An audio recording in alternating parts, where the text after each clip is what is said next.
Hello! Oh, yeah, hey! Look at that. Welcome back. Oh my god, we're gonna finish We're Leo's gonna route. finish it today. Oh my god, aren't you excited? I am. What are your predictions or what's gonna happen? I don't know. You've talked about the spook factor, and I've gotten a teeny taste, so I'm kind of curious to see how spooky it actually I gets. want to be spooked so bad. Give me the spooks, bro. I mean, I kind of think that, like, that moment in Chapter 5... That was pretty like, spooky. just with in the trailer. It was real. Well, just the whole from the diner to the end of yeah, that was it's, like, so tense. It's just so much going on, and So- you're just like... So now shit's hitting the fan, and let's Well, see where it goes. it's Sunday, and Kudzu and Chase are gonna go try to find Leo. Yeah, and save the day or whatever. Well, they're not gonna do that. We try to keep off the road in the brush on our way to Duke's house. Despite our situation, the biggest thing on my mind right now is ticks. See? Here we go. There we go. There's so much talks of ticks in this game, and I'm just like... I guess it's a real problem when you're covered in fur. You know. I'm pretty sure the dish soap trick still works, though, even if you have fur. Well, yeah. I mean, it would. They all have fur, yes. Yeah, but I mean, like, it would still work in despite of that. Oh, well, yeah. I So, get like, you. it's not, like, the worst thing, guys. It's whatever. Funny how the mind works. The faint shouts and yells coming from the town are more frequent now. Another pop comes from that direction. Someone's firing off of the gun. Well, this is the Southwest. People have guns there, right? That's true. People like them. I'm sure. Yeah. Whatever. It reminds me of the gun Kudzu had tucked into his waistband. He's never used one before, and it took us a solid couple of minutes to decide if he should even stick it there. Another pop. I can't help but think that that's where the motel is, where Jenna might be. Yeah, but not TJ. Screw. We don't care. We don't care. We actively don't care. He hasn't even mentioned Flynn. No, he really hasn't. Like, there you go. Here, though, not much is out there, not out of place aside from the smell and smoke on the breeze. That is until we come across a body hanging from a tree about 100 yards from Duke's house. Jeez. Oh, that's just normal. I guess so. That's a normal Sunday in Echo. Like, I'm the first to notice it, and when I do, I gasp and instinctively reach for Kudzu. See, he needs an emotional support man in his life. He really does. Chase is quite unstable. And Kudzu, there's literally been no one more stable than Kudzu. Isn't he great? He's wonderful. He catches my hand, then looks up as he holds on to me. What a gentleman. It's high up and maybe 50 feet, but from the markings on his fur, I think it's a fox. Oh, Jesus. Kudzu whispers next to me as I look away, feeling my stomach turn again. What the hell? How did he get up there? What do you want? He wants pets, and I have too many things in my hands. You have a mouse, a cup, a cat, There's so whole much. cat. So much throwing on. I look back and see that he's hanging by his waist. I don't think he could have done that himself. Well, of course not. Yeah. We both stare up at him for a little while longer, long enough to notice the long vertical slash down his back. Jeez. Those are the same cuts I saw on the other guy. Kudzu whispers distractedly. But who put him up there? Kudzu's silent, and I keep staring up at the guy, the first dead guy I've ever seen. Suddenly, all of my It was a suspicious. It's like, is that true? All of my motivation to get... Oh, I think that was... He hallucinates a dead body, so, like, whatever. Yeah. It's fine. Does that count? Does hallucinating a dead body count? It's not real life. It's a hallucination. That's the It's point. real to Chase. It is real to Chase. That doesn't make it real to everyone else in the real life. It's fine. All of my motivation to get Leo starts to evaporate. Man, he's backing out already. Like, Kudzu rests a hand on my shoulder and I jump. Sorry. Kudzu pats me. You all right? I'll take you back, okay? That sounds like the best idea in the world right now. I hesitate. Oh, he's going to be a coward. Yeah. When I think about Leo, I imagine him in the same situation as I was with Brian. Duke doesn't seem as fucked up, but I have no idea what he's capable of. The thoughts makes it feel as if my heart is dropping through the ground, so I grit my teeth and shake my head. No, I'm okay. Yeah, he's not. No, he's not doing all right. Of course not. Kudzu looks at me closely, then nods. Okay, let's move back towards the road, though. I don't think anyone is around right now anyway. I want to move towards the road too, mainly because I'm actually starting to worry that moving further away from town is dangerous. Duke's house is dark as we approach it. As we get closer, though, I see flashes of light from the window well. We both crouch next to the house behind a small cluster of sagebrush. All right. So all I can really think to do is knock on the door, see if he's there. I swallow. So, this is going to be super unprofessional. Okay. And I'll edit this out, I promise. Okay. Go to config. Super unprofesh. And window it. Okay. And go back to Streamlabs. Click on the gear there. Oh, the thing wasn't set up, was it? Yeah, the audio wasn't properly set. Let's see, properties. Speakers. Or I'll leave this in. That could be amazing. Oh, that'd be great. There we go. Done. Now the music's coming in the game. Got there. All right. We still have 2 games. Why? I didn't do it on purpose. Oh, Jesus. Yeah, this is Okay. staying in. No, you have to window it. Oh, I did shit. Oh, yeah, this is all staying in. Oh, no. You saw nothing. We're It makes it better this way. We're back. Okay. You'd stay hiding, of course. But if he does come out, I don't know. I may try to put him down right there. Then I'd come out and help. Kudzu lets out a low chuckle. Yeah, but again, I'm not sure if that's what I'll do. We might be able to talk him out of this. Yeah. I don't have much faith in that plan. We'll just gun him down. Yeah, shoot him. But if he isn't there, well, we'll probably go in and find Leo, all right? Okay. My heart rate picks up as I realize how close we are to making this happen. I start to have second thoughts. Maybe we should have at least looked for the sheriff. He wouldn't have done nothing for you. No. Maybe we should have gone straight to the motel. All right. Yeah, you could have gone to the motel, got your car, and then crashed it into the house. Duke's house. Hell yeah. I'm sure the houses are super flimsy, and you could have rammed into it and not damaged the car. Yeah, it would have been fine. It would have been fine. I'm not even worried about it. I'd say that house looked like it's...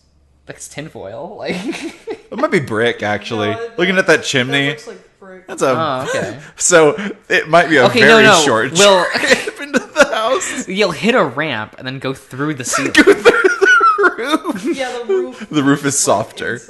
Yeah. Might be tin. Could be a tin roof. There we go. Yeah. Got a plan.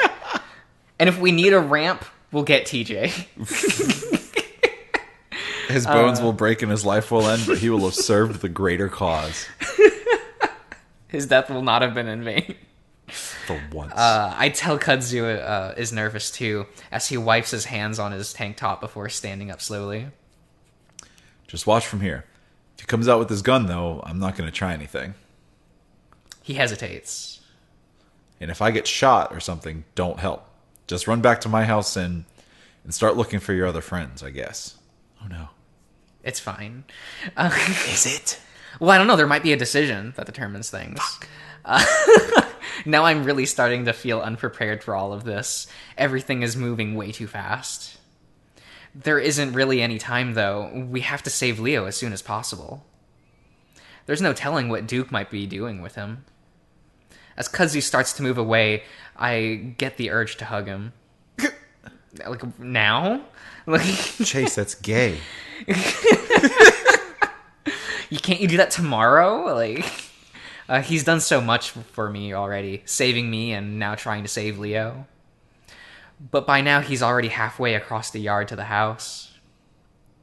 I hold my breath and watch Kudzu's dark form meld with the blackness of the house, like he's being swallowed up by it in a way.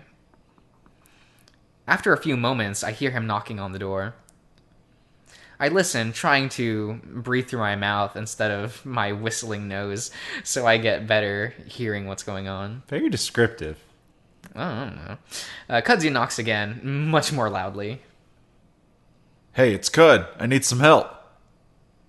I look up and down the road, worried someone's going to hear his shouting.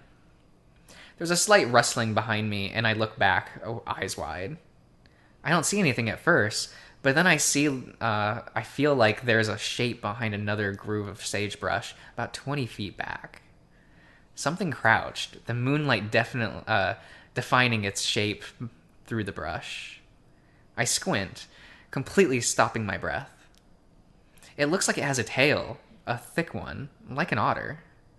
Was it Dale? I can't even tell if it really is a person, though. Chase! Kudzu whisper shouts, and I jump before stumbling to my feet. The shape behind me doesn't move at all, and I try to reassure myself that it's probably a rock. I jog over to Kudzu as he tries the door, trying not to think too much about what I just saw. Locked. He looks around for a while, then starts moving down the side of the house. Look for a window. Are we going to break one? Maybe. Should only take us a few minutes to sweep the house, then we can get the hell out. We quickly spot a window on the back of the house.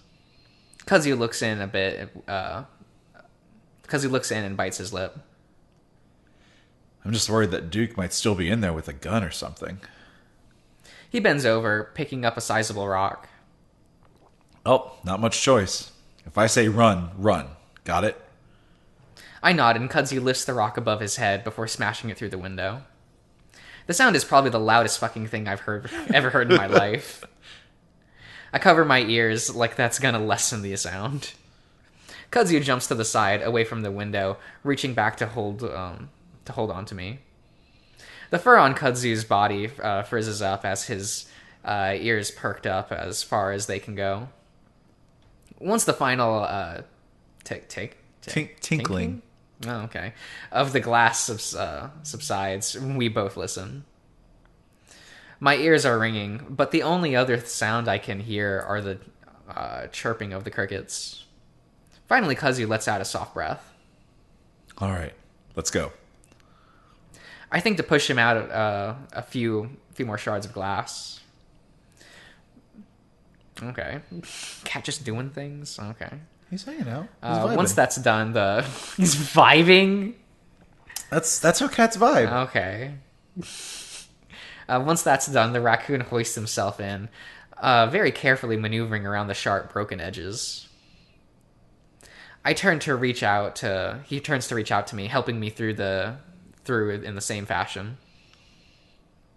Even though I'm trying to be careful, when I bring my arm in, it drags across a jagged edge of the glass, sticking out from the side. Idiot. I grimace, the fierce pain taking a moment to really set in. Shit, you okay? He grabs my waist so he can pull my arm up to examine it by the moonlight and suck in a breath. Oh fuck, you might need stitches for that. That's when I see the blood starting to ooze up from the fur. We've barely even gotten started, Chase. Are you kidding? Look, Chase is not... He's like arguably more danger prone than you are. Fuck you. Actually, wow.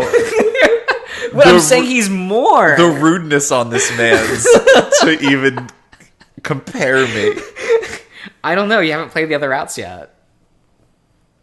What do you mean by that? What do you mean? I don't know. What, the yet part or the... I don't know. Chase has a lot of accidents. I believe it. He's a clumsy fuck. It's only about an inch long, but the amount of blood coming out of it is surprising. Damn it, I'll take care of it after we find Leo. I pull my arm away, despite Kudzu trying to take a look at it. All right, I'll see if we can't find something to wrap it up in. Kudzu starts fumbling along the wall to find a light switch. I'm surprised to see a fairly quaint and tidy home. Unlike Kudzu's trailer, though, there's barely anything in it. There's a single sofa. Is there? Just, it's fine. There's just don't chair. look. Okay. It's fine. It's fine. Just don't look. Bitch, you live on things.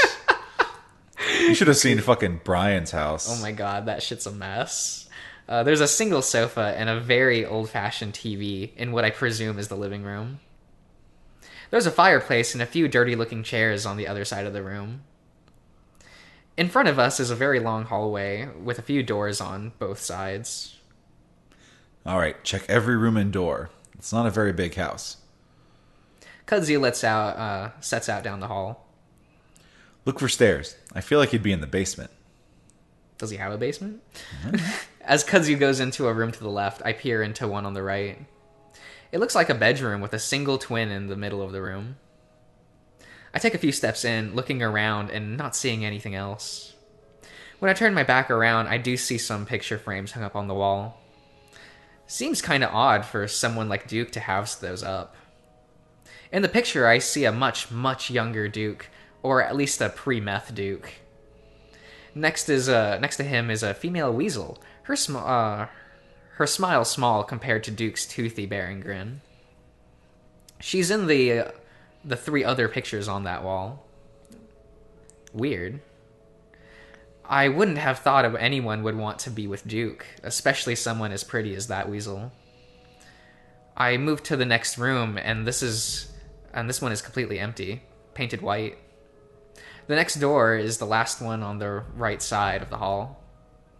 This is the only door that's closed, and like the last room's wall, it's painted white.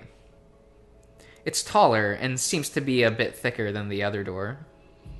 When I try the knob, it's locked. Kudzu! I whisper, and Kudzu pokes his head out from the door just behind me. What's up? I pointed at the door in front of me. This one's locked. Kudzu stands in front of the door and presses his ear to it. I see his hand hover in front of the cracks between the door and its frame. Then he reaches out with a hand and pulls it up to the same spot. He looks at me. You feel that? I'm about to say no, but then there's a noticeable cooler draft coming from within. It's kind of cold. The basement. I bet my ass that Leo's down there. I swallow. Should we try to break down the door or something? I don't.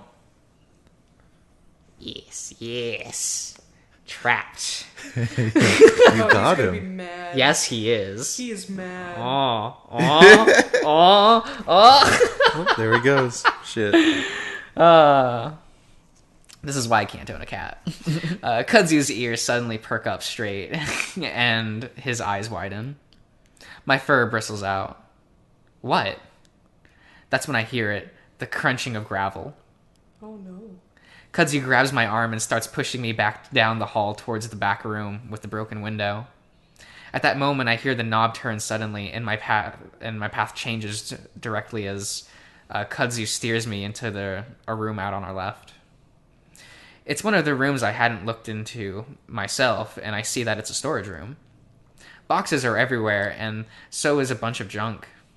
I guess that explains why all the other rooms are so spotless, and that he's not using the basement for storage. Kudzu looks around desperately for a moment, then pulls me behind a mound of boxes just as I hear the door swing open. The problem ain't that he got away. Duke is practically screeching when he comes inside, as if he's been waiting to be indoors before he yells. Underneath Duke's patterning feet... Wait, Duke's... Yeah, pattern, yeah. On the wooden floor, I hear two large thumps, and I know immediately who's with him. It's everyone's friend. Everyone's friend. Everyone's friend. My blood runs cold and my breathing seems to stop, worried that they'll be able to hear even that. If he's behind all this and If he's behind all this, he's going to make things so much worse. Huh. I hear a non-committal grunt from the bear, and I shudder at the sound of the voices, his voice again. I feel a light touch on the back as Kudzu rests his hand there, trying to comfort me. What do you mean, huh? You like the dreams you're having right now? Because trust me, it's going to get a hell of a lot worse. I hear a smacking sound, which I imagine is Duke's tiny hand trying to slap Brian in the face. His tiny hand. What the fuck you staring at? Duke's grating? Yep. Grating? Grating. Where's the E? Nasally voice echoes around the carpetless house. Your window. There's an amount of silence as I hear him shifting around. Then suddenly I hear Duke's footsteps rustle down the hall. I duck more deeply behind the boxes as he passes the door to our room. Fuck, is someone fucking in here? Nah. Brian's lumbered down the hall, basically standing right in front of our room. I hear 2 more thuds and a bunch of rustling as Duke inefficiently beats at the bear's bowl. Fucking idiot, they broke in. I hear a jingling of keys as Duke continues to shout. Check every fucking room. I'll bet they broke through the basement window too. Fuck. Now that he says it, breaking through the basement might have been a better idea. You know, hindsight. You know. Looking between a crack in the boxes, I see a flash of the weasel walking past the door again. He's holding something long and shiny. I shrink back into the boxes, wondering how in the world I got here. As I stare at the ground, I also wonder if I'm about to have a heart attack. I focus on watching the blood seep from my arm, pooling on the wooden floor next to me. I hear a key go into a lock and a doorknob turn. I swear to God, if that wolf ain't down there, I'll blow your goddamn face off. Duke's voice fades away, accompanied by receding footsteps down the stairs. The heavy footfall of Brian starts to move around, slowly toward the other end of the hall. Kudzu moves his hands up to my shoulder. I look at him, and he holds a finger up to his lips, then points in the direction of the broken window. I don't want to move at all. In fact, I'd rather sit here and just disappear into the floor. Somehow, though, I'm able to force myself to my feet as Kudzu tugs me up. We move very slowly to the doorway, and there Kudzu holds up a hand, making me pause. I watch his ears perk, flicking in a direction of Brian.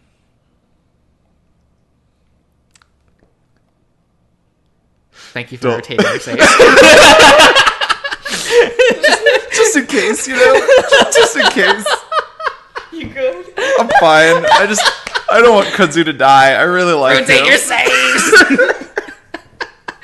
My hearing probably isn't nearly as good as his, but I'm still able to pick up the bear's heavy, labored breathing. What, are raccoons better at hearing than otters? I guess Is that a thing? Probably. I would think so. Maybe. I don't know. I don't understand otters. They exist. They're just in the water, man. They're doing their things in the water.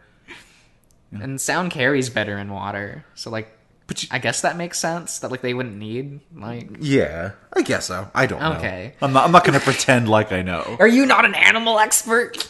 You know, not quite. Oh, well, you should learn. I probably should. I hear some shuffling, then more heavy footsteps. Kudzu freezes as we both listen to the bear move back into the hallway. Then his footsteps fade away. I imagine he's moving into another room, and that's when Kudzu finally peers around the corner. I hold my breath, but Kudzu reaches back and grabs my wrist, pulling me out into the hallway. It's empty, and as quietly and quickly as we can, we move to the end of the hall and stand next to the broken window. Kudzu sticks one leg out the window before balancing his entire weight on both his hands that are resting at the bottom of the ledge. Like a gymnast, he moves the other leg out and quietly drops the to the ground outside, his head narrowly missing the top ledge. I don't know if it's because he's a raccoon or an actual gymnast, but there's no way in hell that I'm going to be able to do that. Kudzy's already reaching for me, though his eyes wide in frantic worry. I can hear shuffling around behind me again, coming from one of the rooms. Kudzy reaches out towards me, then slowly waves his hands wildly in a direction of the room right next to me. Heart pounding, I almost stumble through the doorway into the room. This one has a few chairs stacked up against it, against the side of the wall, and what looks like a closet door. Brian's footsteps thud down the hall again, and I almost gasp as I get a glimpse of his massive shadow through the doorway. But then it disappears as I hear his footsteps move into the room next to me. From inside the room, I see Kudzu slowly pop back out of the window, in front of the window, then motion frantically towards himself. My legs are like jelly, though, and I hesitate. Coward. Right? Then there's a raspy dragging sound in the room next to me that almost makes me jump. It sounds like a cardboard box being slid across the floor. I hear Brian mumbling. Definitely not paint. I force my numb feet to stumble out into the hallway towards the window. Kudzu reaches for me, his eyes desperate, but then I hear the shuffling again behind me. Why is he moving so fast now? Automatically, I step back into the room while Kudzu continues to beckon to himself. Brian, lumbering footsteps, moves down the hallway, slowly in my direction. Kudzu is ducked back down, out of sight. I'm alone and trapped. I remember the closet at least at the last minute and lunge toward it, not having enough time to worry about the sound I make. Somehow the closet door glides open with hardly any sound, so that the hinges had just been greased. I step inside, then swing the door shut, trying not to let it snap close. At that exact moment, Brian's lumbering gait. Yep. Okay. It's like the distance that your steps make and stuff. Your gait. That's stupid. English is stupid. Enters the room. I shrink back against the wall, holding my hand to my mouth, trying not to breathe. My heartbeat is so loud, it's the only thing I can hear as it pounds in my ears. I hear coughs and grunting coming from the behind the door, then it goes quiet. I wait, unsure whether the bear has left or not. Slowly, I walk up to the door, pressing the side of my hand gently against it. He's gonna open the door and find you. I listen, trying to see if he can hear anything, if I can hear anything. You're I boned. swallow, then reach up to rest my hand on the doorknob. He's boned. I think about making a run for it, maybe trying to dive through the window.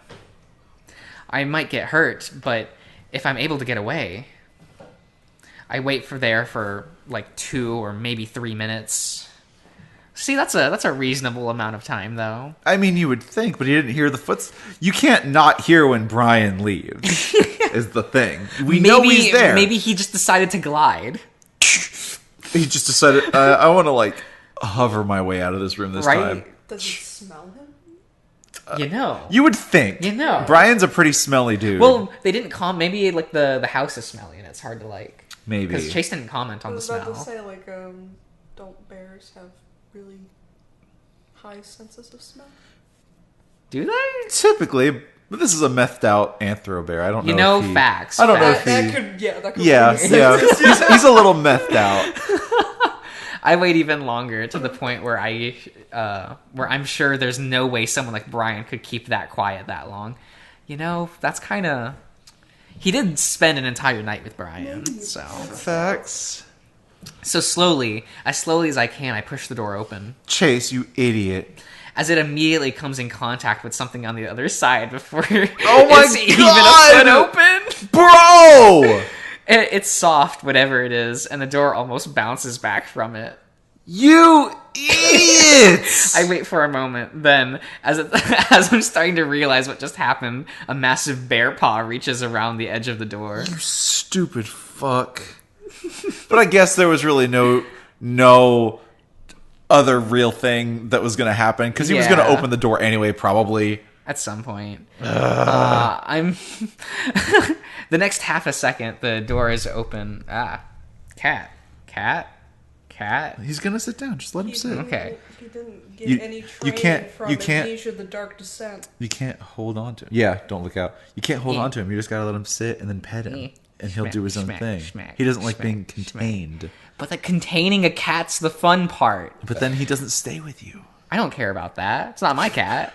Fine, Jesus. In the next half second, the door is ripped open, and I find myself facing Brian. Idiot. A weird, numbing feeling spreads down from my crotch and into the legs, and I sag in front of the bear. My mind refuses to think, to even process what my eyes are seeing. What it does process is pure terror. Brian seems to have... Yes. Okay. Have trouble understanding what he's seeing as well. See, even Brian's confused. Well, why would... I don't know. Whatever. It'd be great if Chase took that opportunity to escape. Right? But, Chase is an idiot. True. He stares at me for a few seconds. You're a pile of clothes. Pretend you're a pile of clothes. You know that might work. It might work. He stares at me for a few seconds, his eyes practically crossing as he focuses on me. Then he grins. Hey, you. I can't respond. Instead, I press back into the closet, flattening myself against the wall as he reaches out to me. Still, there isn't much as I can do as he grabs the front of my shirt and yanks me out of the closet. He starts to pull me towards the doorway, and as I stumble into the hall, I'm finally able to start trying to move again. Seeing the window, I lunge towards it, and Brian's grip is too strong. Slide out of your shirt, bro. I just go shirtless for the rest of the route. The audience will love it. I hear a few popping sounds as a few threads in my shirt give out, and Brian yanks me back violently. Everything goes black, and something massive knocks up against the side of my face, and the next thing I know, I'm thrown down the hall, flat on my back. I'm starting up... Yes? Okay. I'm staring up at the ceiling, watching it slide sideways above me, like it's painted onto a treadmill. My right foot is... hiked into the air as I realize that Brian's dragging me along the floor now, back towards the end of the hall. The fur on the back glides easily along the hardwood floor, my shirt scrunching up to my chest. Brian stops as he reaches the white door, pushing it open. Dizzily, I look up at the window, wondering if Kudzu is there and if he can see me. I reach towards it, but that's when I'm being dragged again, and I land painfully on the first step. Oh, he's just going to drag you like that down the steps, isn't he? Oh, that's fun. I grasp and turn sideways as Brian drags me clumsily down the rest of the stairs. My spine isn't taking the rest of the corners. It's dark, and the air turns cool and musty. We finally reach the bottom of the steps again. Pain pulsing at various points on my body from the rough handling. Brian starts dragging me again, and I finally realize that he's going to have me trapped again. He'll do whatever his sick mind thinks up, and there won't be anyone there to stop him. No. Oh. I moan and try to grab anything to stop me from being pulled deeper into the basement. My hand manages to latch onto a wooden beam next to the stairs. Brian grunts as my body is snapped into full tension and finally brought to a halt. What do you want? What is this arm stretch thing you're doing? He's trying to get comfy. Just let him be comfy on you. Fuck you. That's all he wants. Come on, let go. I keep clinging to the beam, imagining that that at any moment Kudzu is going to come running down the stairs, gun in hand. I don't know if that would help, but whatever. I mean, if you popped him. Man, you would I don't know. Brian's a bear, though. You just empty the clip at him, it's fine. Magazine, excuse me. Whatever. That comes to an end as Brian kicks me in the chest and I let go with a wheeze. Damn. You know, you're the one making this hard on yourself. He stares, dragging me again, and as I curl up and cradle my chest, vaguely hoping that he'd given me a heart attack and I'd be free from all this. Damn. I swear to God, if you're lying to me, Leo, I'm gonna paint the ceiling with your fucking brains. Why am I still here if someone came in to save me then? The sound of Leo's voice has me snapping my eyes open again. While it isn't quite as heartening as Kudzu barging in with a weapon, it's definitely relieving to hear his voice again. Okay, you're just gonna do that? He's Fine. gonna need some biscuits. I'm dragged through another doorway into a brightly lit room, the fluorescent lights buzzing ahead. As I come to a stop on the cement floor, the room goes quiet, and I squint against the sudden light. The walls on all sides are covered in shelves that are filled with silver tins and soup cans. Man, Duke's ready. He is ready. A storage room of some kind. He's a prepper. Oh, do you think he's like a zombie apocalypse like prepper? I mean, you know, probably. Maybe. Look, when someone looks like this, I can believe that. Duke is standing in the middle of the room next to a metal chair, staring at me. In that chair is Leo. His arms are down at his sides, and I can see that they're both handcuffed to the side of the chair. His feet are similarly strapped to the chair's legs. His face is one of shock as he also stares at me, open-mouthed. I stare back, even feeling weirdly self-conscious as someone's watching me. Duke breaks the silence. I knew it! Duke is snarling, but it's not at me. Instead, he's looking at Brian, his hips drawn back as he growls. This is what the fuck happens. Brian scratches his head. Oh, what happens? Duke kicks up the air with a foot before stomping down on the hard cement that makes up the floor of the room. Leo wasn't supposed to know he got away. Well, I caught him, so what's the difference?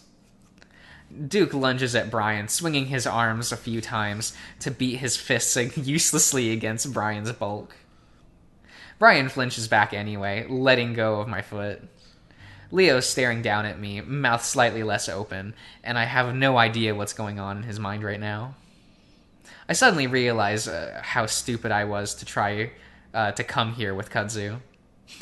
Sure, saving Leo as soon as possible was important, but why had I thought we could have done it alone? I should be in my car right now, halfway to Peyton, 20 minutes away from the cops. Instead, I'm in Duke's basement, about to be murdered. I slowly sit up, just as Duke seems to finish his beating of Brian. Beating, in quotes. Yeah.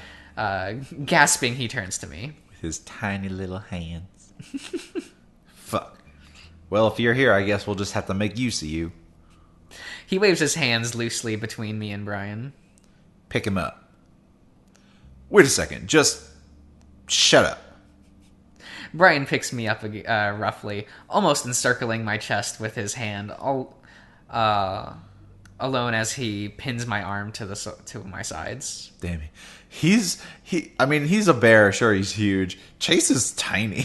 Yeah. Chase is a small lad. He's a little boy. He's teeny. He's like a 21-year-old otter. Is he only 21? Yeah. No, he's not. He's like 23. No, he said he's 21. I don't remember. It's whatever. Man, you're just gonna... He's vibing. He's gonna vibe. Okay. He holds me in front of Leo, and Duke stands to the side between us. It's only now that I notice the puffiness in Leo's eyes, some crusted blood near the brow with some more coming from his lower lip. It's not terrible, but it's clearly he's been hit a few times. As I watch him, I can see the fear in his eyes reflected back at me. That alone almost scares me more than the situation we're in. Not smirking anymore, are you? Duke bares his teeth in Leo's direction. Been trying to wipe it off your face this whole time, and it turns out this was all I needed to do it. Well, you didn't think of that, originally? Probably not. I don't know why he wanted to keep them separate, but whatever. Right? Duke gestures at me. You're a little fuck otter, huh? Leo closes his eyes and shakes his head. Why are you here? Because he's an idiot. He mumbles, almost to himself. Duke leans closer to the wolf. Why didn't you run if you got away? Leo opens his eyes and he's looking straight at me. I don't know if he expects me to answer, but the look of defeat on his face makes me feel like I have to. We wanted to save you. We didn't know where you were and what was happening. Why'd you say we? Duke suddenly leans leans ahead from Leo towards me. His eyes narrow. We? Who's we?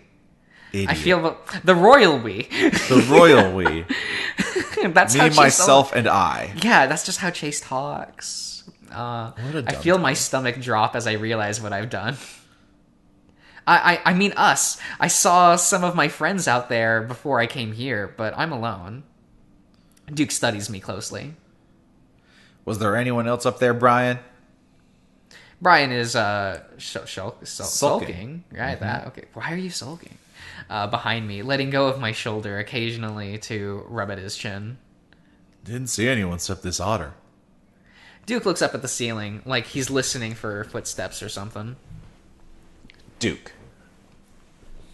snaps his attention back to Leo, and I notice his face is practically dancing with twitches and ticks.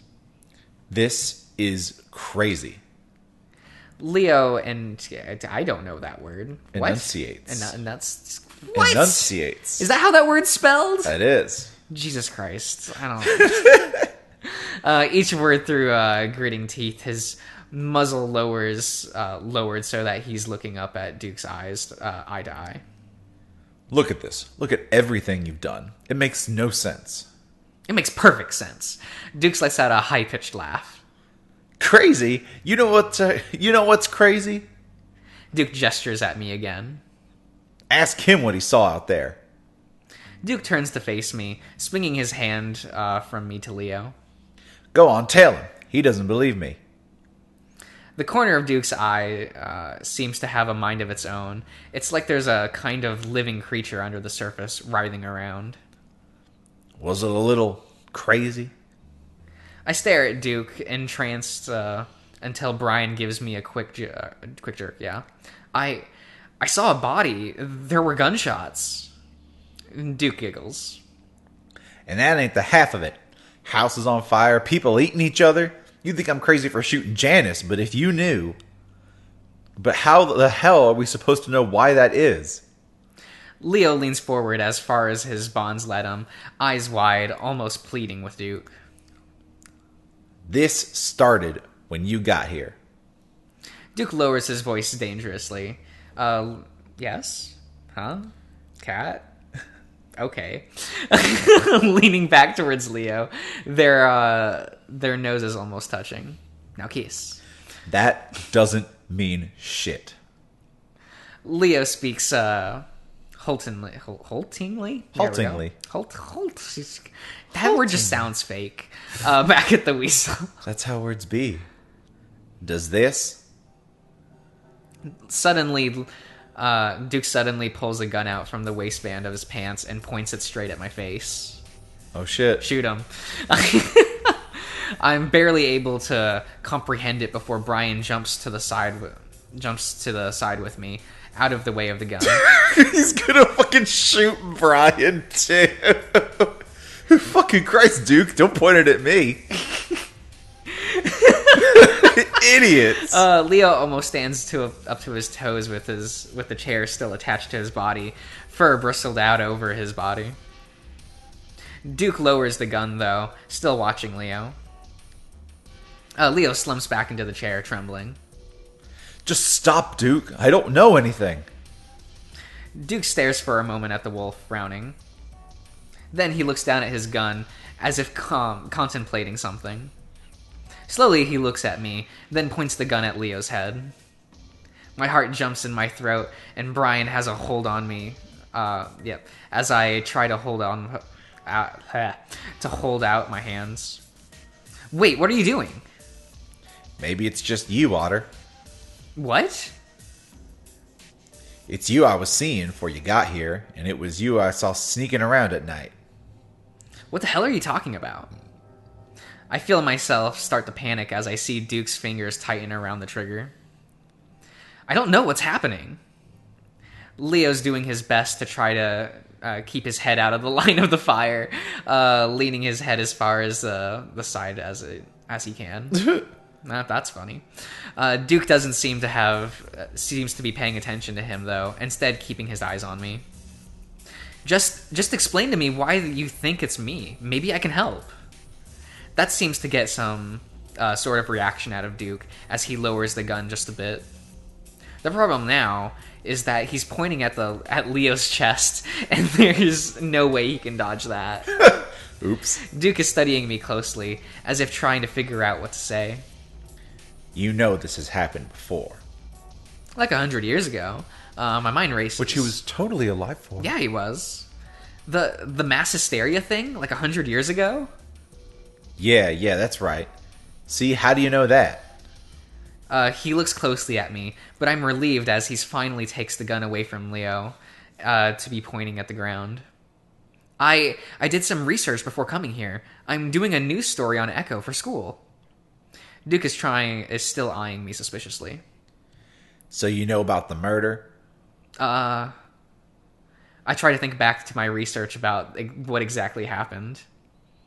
It was a while ago now, and I'd planned to fill in the gaps as I got back to Pueblo. Kind of. It happened in the mine. Yeah, it did. And then people went nuts.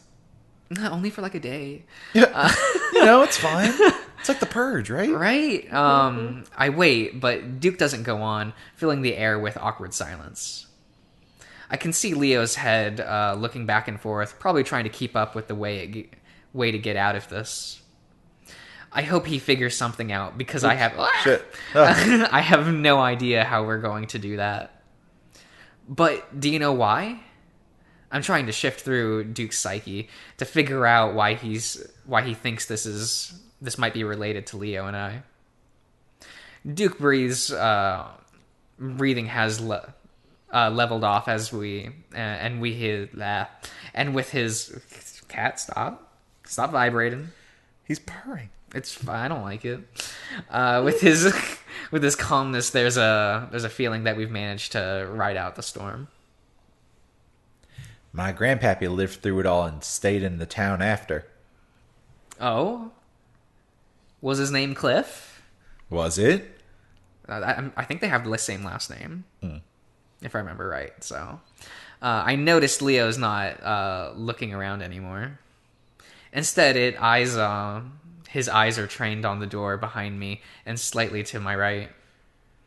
I want to look back, but Duke seems distracted right now, so I try to keep him engaged. Yeah, it happened weeks after the body was found. Sort of built up till all hell broke loose. Leo nods his head slightly, eyes still on the door, and my heart heaps and leaps. Yeah, that's word. In my chest as I realize what might be happening.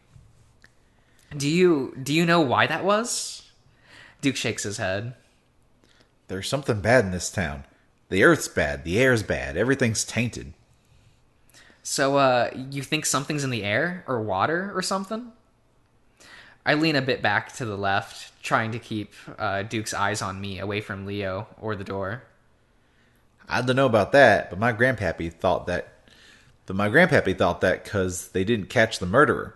It planted some seeds in the bad dirt. Duke looks up at the ceiling. and something grew something terrible. It wasn't until they killed the guy that did it that it stopped. That's news to me. I didn't read anything that the murderer had been caught. Duke looks back down at me, and the murderer wasn't caught, but you know. Ooh. So I don't know what it is. If it's murder or guilt or not catching something, or not catching someone that did wrong.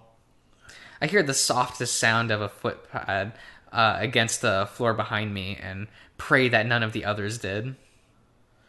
But it started when you got here, so you got to forgive me for wondering if you're the one who did something bad. Duke starts to raise the gun again. And brought that guilt back to this poison land to grow the seeds again. Duke doesn't sound like himself at all, and not even the recently crazed self.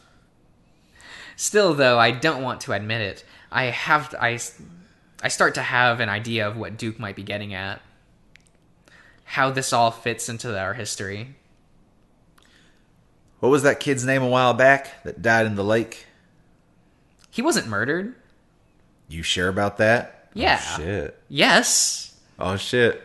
But I'm not, am I? Damn, though. I swallow hard, aware that some of the pieces don't fit, despite how disturbing the implications are. But that was years ago. Why did it start then? Why didn't it start then? Why now? Duke shrugs. Maybe you wasn't guilty till now. Maybe kids don't understand what they've done. Maybe it's because you left and made it angry. But he wasn't murdered. You see it happen? No, but the person that did wouldn't do it. Oh, shit. I don't know. So am I talking to the wrong guy right now? Who was it? I look over at Leo again, swallowing hard. Who was it? Duke starts to raise his gun again, and what happens over the course of the next minute is too fast for me to comprehend until it's over. Leo explodes out of his sitting position, face twisted with rage as he bares his teeth in a full-on wolf snarl. Though his feet are handcuffed to his legs, and the legs of the chair. I don't know, reading's hard. Fact. He's still able to lunge off the ground with his feet. He lunges himself at Duke, slamming into the weasel with a painful crunch of flesh on flesh as metal on concrete. And Brian's just standing there watching the show. Just hanging out. I gasp and watch as Leo starts ripping into Duke with his teeth. Duke screams and flails his arms around, apparently forgetting his weapon as it flies from his fingers. The gun slides across the ground to tap gently against the wall just 5 feet from me. Brian keeps a tight grip on me, though, but that's where I hear a click sound behind me. Brian does too, and he turns sideways, allowing me to see the source as well. Man, it's just, like, so funny to see the height comparison. And there stands Kudzu, both hands on Leo's handgun as he points it at Brian's head. He clicks uselessly, though, and Kudzu's face is a mix of... Oh my his god, mask it of wasn't terror, even loaded. And it was loaded, and confusion. Clicks uselessly. He's pulling the trigger and it's clicking. Yeah. It's not loaded. It's totally loaded. Is the safety on? Yeah. Oh, fuck. Fuck. God damn it, guys. You idiots. The safety... Man, did everything go wrong that could possibly go like wrong? everything. Leo is still struggling on the ground with a screaming Duke, lifting his mouth from the weasel's arm to shout at Kudzu. I'm gonna just... You can wait for a decision. No. Rotate your saves! No! Rotate your this saves! This one's not important! Rotate! No! It's not an important save! You're the worst gamer I've ever met. Leo is still... Yeah, okay. Kudzu's eyes snap to the gun in his hand, but Brian's already moving. God. He kicks it... he kicks? Brian kicks. Well, I mean, it's not a far trip from his legs to Kudzu's hands. I mean, true, but just like the idea of Duke's like massive, well, Brian's like massive body, like doing a little kick. Kudzu's hands as it connects violently, sending the gun flying into the air to clap against the ceiling. Brian lets go of it at that point, reaching out to the cot gun. Oh shit! See, I saved at a good time. Shit! I can't go for Duke's gun because Brian will definitely shoot Kudzu. But if I help Kudzu, I might get shot too. We're gonna help Kudzu. I try to ram my elbow against back into the bear's crotch, but he's not quite that tall. Instead, I get him just above his balls and get no more than a grunt out of him. Still, he still misses the gun though, and it falls back to the ground with a large clang. Clatter. Clatter. Clack. A loud clatter. Kudzu bends over to pick it up, but Brian's already kicking at him again, and this time it connects with the raccoon's face. Good kick. Brian likes kicking, I guess. He's a kicker. Which is a bit odd. But Kudzu slumps to the ground, though. I'm not sure if he's unconscious or dead from how hard Brian kicked him. I jump after the gun just as Brian does. We reach it at the same time, and though I'm able to grab it first, Brian yanks it from my hand easily. I lay there in front of Kudzu, realizing I've just missed our only chance. Idiot. There's a soft click from behind my head. The safety. No! I start to turn to see what... Damn! Damn, he gets fucking killed, though! You did it! You got Chase murdered!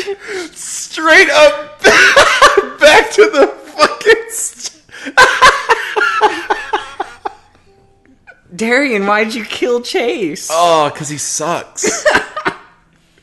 I feel no guilt. What do you mean you feel no guilt? You're dead. You got the otter killed! We're back at it again at Krispy Kreme. Let's go. Blah, blah, blah. Man, I succeeded at that. Oh, well. I was like, I'm totally going for the gun. Oh, well. Because no one's fighting over Duke's gun, I realized that might be my best chance. See, reasonable. That's a reasonable thought process. That's fine. I lunged in the opposite direction. Clumsily, I scoop up the weasel's gun, turning it over in my hand until I'm holding it the right way. Doesn't know how to hold a gun. Brian, my gun! Leo's still tearing away at the weasel as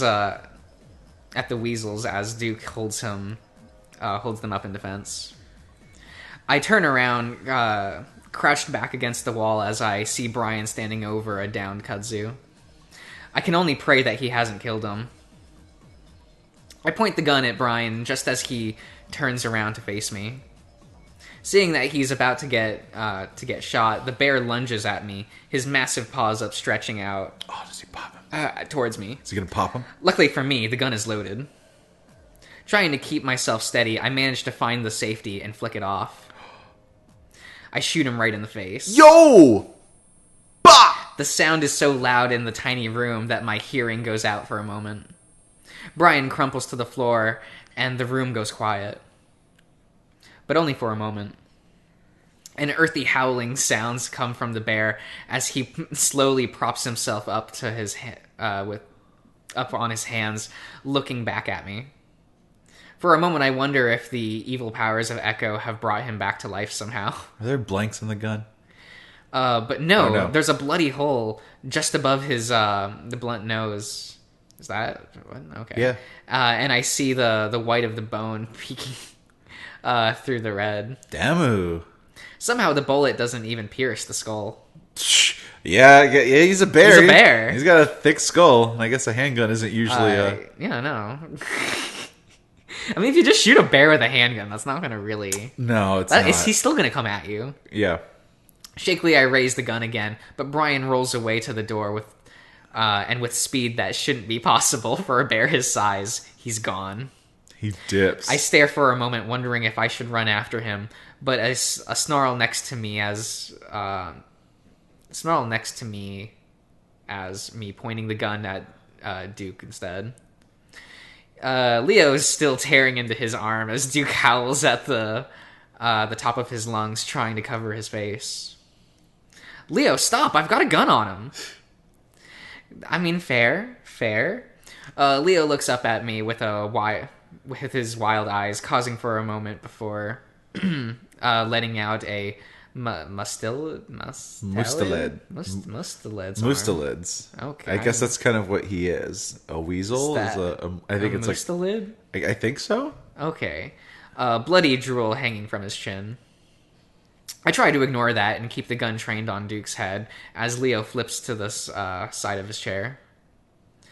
After seeing how little the bullet had affected Brian, I'm not confident it will do much damage to Duke. He's a weasel. There's a big difference. Yeah. You can kill a weasel with a gun. For sure. Maybe bears just have thicker skulls, but I'm more worried that the gun is just shit. I mean, it is Duke's gun. It is Duke's gun, but a gun's a gun, you know? You shoot someone with it, they'll probably die if they're moderately sized. Probably. Duke doesn't move, though, as he lays back against the concrete, eyes closed, gasping for breath. His arms are at his sides, both of them leaking blood onto the ground.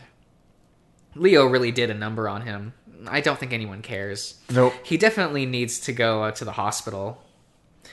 A hand touches my shoulder and I jump. I look back and see that it's Kudzu. Sorry. You okay? Leo's gun hangs loosely from one of his hands. Kudzu, you're fucking saved our lives. I grin at him and I almost sob with relief. I want to hug him, but I have to keep the gun on Duke. Of course. I'm sorry I didn't stop him when he took you. I wasn't sure what to do. He touches my shoulder again, and I can feel him trembling.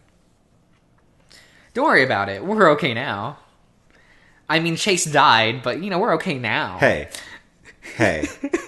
We're always going in circles. Does he ever really die? The answer is no, is my guess. We're fine. But see, that was good to happen. Now I know it happens. It was really funny. So we're fine. Okay. We out here. Can someone get me out of these handcuffs, please? My arms are fucking killing me. Killing you? You ripped mine apart. Duke is practically sobbing now, curled up on his side of his arms to his chest. Fuck you, asshole. Leo spits at him. Jesus, that's a bit of a, as he tries to adjust his position on the floor. Where are the keys, Duke? Duke takes in a shuddered breath and holds it for a few seconds before answering. Right pocket. Kudzu walks over and kneels next to the weasel, shifting through his pocket. Keep an eye on the door, Chase, in case Blubbergut comes back. Fair, though. I try to angle myself so that I can keep an eye on both the door and Duke, even though I'm pretty sure the latter is through at this point. Kudzu pulls the small metal key out before moving to Leo, fumbling around for a good while before the handcuffs finally drop to the ground. Leo kneels for a moment, wringing out his wrists. You okay? He smiles at me. I'm a little bit sore, but I think I'll be alright. He gets unsteadily to his feet, taking a pair of handcuffs with him before bending quickly to give me a kiss on the head. I'm so happy you're okay, Chase, and thank you, Kudzu. He slaps the raccoon on the back before turning his attention to the weasel. Duke notices and quickly curls up tighter. I was just trying to help everyone. Gah! Leo grabs him by the bloodied arms before yanking him violently to his feet. The weasel's scream doubles as the wolf twists his arms behind his back, handcuffing them. Why the hell do you have so many handcuffs anyway? Well, for fun nights. Jesus. Duke starts sobbing again until Leo whips him around and slaps him across the face. Duke sways, stunned by the power of the blow behind Leo being... brings the hand back and hits him on the other cheek. Blah, blah. Man, he's just doing double slaps. Shut the fuck up. Leo. Leo ignores Kudzu as he pulls the chair back up and throws Duke into it so violently it almost tips over. Please, I'm sorry. I just want to help. Nah, beat him up. Duke cowers as Leo raises his hand again. I realize how tightly I'm holding on to the gun, and though I'm pointing it at the ground now, I'm sure to take my finger off the trigger. Gun safety. Finger off the trigger. See, he's doing it though. He's doing things. While Leo's violent as is a little disturbing, it's almost comforting to have him throw his weight around after how the weasel had threatened us. Kudzu, on the other hand, doesn't look comfortable at all. He's still trembling from the earlier fight, and he's pulling at his fur on his chin as he watches Leo. Careful, Leo. Let's just take him to the cops or something. Kudzu looks over his shoulder at the door. Going to Peyton was probably a better idea, now that I realize how messed up everyone is. Yeah. I mean, if that monster they're all talking about isn't real, would have been better to risk that than get involved with these idiots. Reasonable. I hadn't even thought about the supposed thing keeping everyone from leaving the town. It seems silly now that we'd let a stupid story like that keep us here. Leo doesn't seem to be listening. You're a fucking lunatic, Duke. Why shouldn't I just kill you right now? Leo! Leo looks at his shoulder at us, finally shaking his head at Kudzu's conspiratorially. That's just like a word. It's just fake. It's just a total fake word. Yeah, like what does it even mean? I'm not pulling out my phone. For now. Kudzu goes silent as Leo goes back to staring down the weasel. Now explain to us what the hell is going on. Leo leans in closer with his bloody muzzle as Duke cringes again. Tell me the truth and maybe I'll let you go. Leo glances at me. I won't kill you, at least. Oh, but do it. He's trying to make it clear to me that he's just trying to scare Duke. At least, that's what I hope he's doing. I already explained. Duke's eyes dart back and forth between us. That way he's kicking his feet around with a high pitch, whiny voice makes me think of a child. A real ugly, malnourished child. Yikes. What? You talking about Clint? You're talking about Duke. Yeah, but I feel like that description fits Clint more. Fair enough. I still feel a little bad for him, though. Do you? Remind me, because I was a little fucking distracted. Kudzu Siddles? Yeah. Sidles. Because, God, this word again. It doesn't exist. Sidles isn't a real word. I don't believe you. Next to me and sets his hand on my shoulder. You want to watch the door? I touch hand in acknowledgement. That's pretty gay. And turn around to face the door. I don't really think Brian's going to be coming back, though. I told yous. Something bad's happening and we need to figure out what. Yeah. But how did kidnapping us help anything? Duke sighs deeply, and I glance over my shoulder to see him slumped in defeat. Last time this happened, it might have been caused by a murder. Caused by a murder. Not the murder, but that the guy got away with murder. There's a moment of silence. Okay. Leo's tone demands that Duke go on. So the guilt from the guy, or the worry in the town, or the spirits, heck, I don't know. Maybe all of that. But it came together to make everything go crazy. Okay, sure, but how does this have to do anything with us? I saws the otter sneaking around town before you says they got here. I look back again and see Duke looking at me. So is Leo. Seemed kind of fishy to me, so I thought he might have something to do with it, was all. was my only lead. Leo doesn't respond this time. I look back again and see that he's still looking at me. What is it? You told me yourself, Leo, that you saw him sneaking around too. It was someone else. How the hell do you know that? What are you guys talking about? Kudzu, can you watch the door? I finally turn around. Leo leans a hand on the back of Duke's chair as he sighs. If you remember, Chase, I told you about how I thought I saw someone out my window that looked like you. He turns his glare back on Duke. Got drunk with this asshole and accidentally told him about it too. But we both saw it. Isn't that a little bit strange? Some otter came by the town and looked like Chase. What the hell else was it? Leo glances back at me, and I feel like there's some doubt in his eyes. I mean, you weren't here, right? Of course I wasn't. I know. Just making sure. Leo turns back to Duke. Why would that mean anything anyway? Duke looks around, visibly clenching his toes. I've heard stuff about doubles, like doppelgangers or something. Doppelgangers? Sure, but people talked about that shit happening back then, seeing themselves and stuff.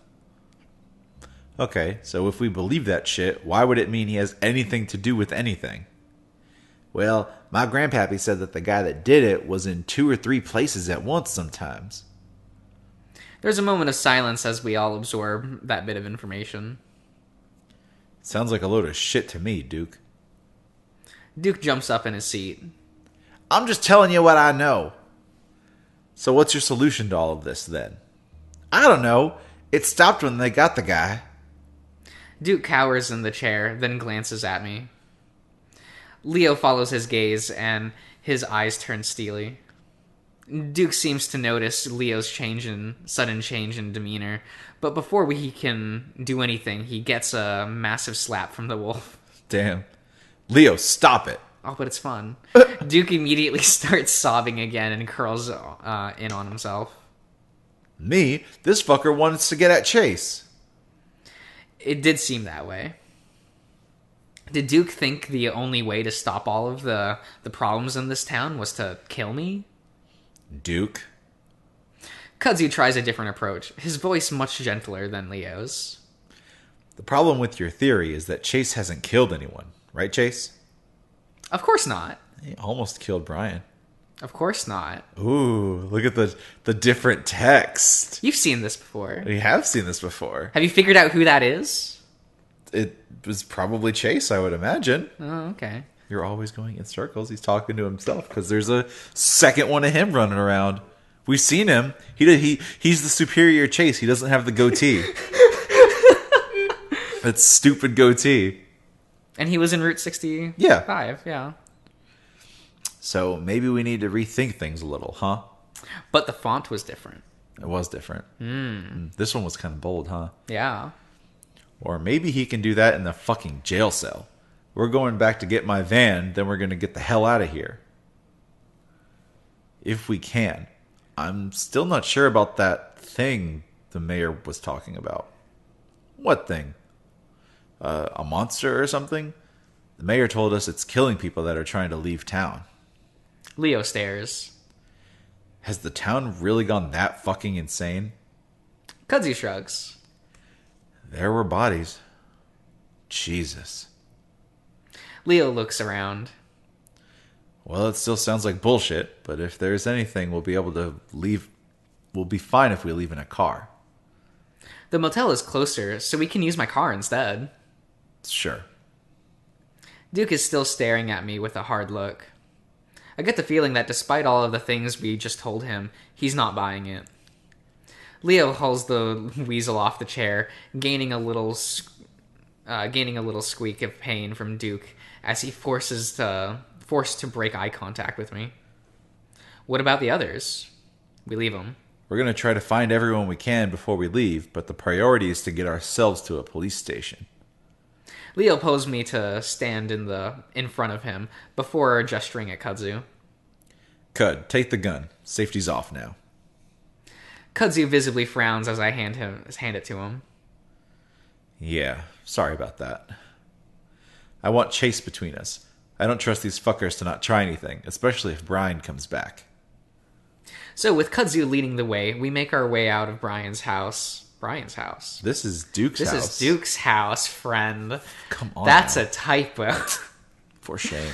And into the night. It's quieter this time around as we head onto the desert night street. Well, it is Sunday, so Yeah. Seems like things have settled down a little, at least. the Lord's Day. The Lord's Day must be, yeah. Much better. Kudzu's fur is still bristled out on the back of his neck. I'm starting to worry about him. He's been tense, even considering the situation we're in. Okay. Keep your eyes peeled anyway. Of course. I've always been sensing a strange sort of tension between the two of them.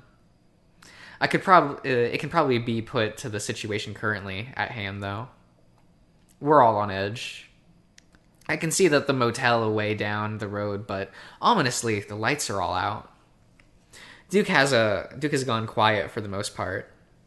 I wonder if he's just given up, or if he's planning something. Do you even have your car keys, Chase? They're probably at the motel. Can he get into the motel room? He probably has the motel key.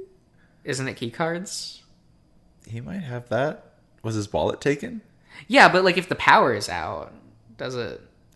They're not hard connect. I think they're battery operated usually. I guess that so you could works. go beep beep. I don't know. I just don't trust Echo to have. Valid. Because it'd be really funny if they just try to scan the car and they're just no keys. Whoops. Hopefully it's the former.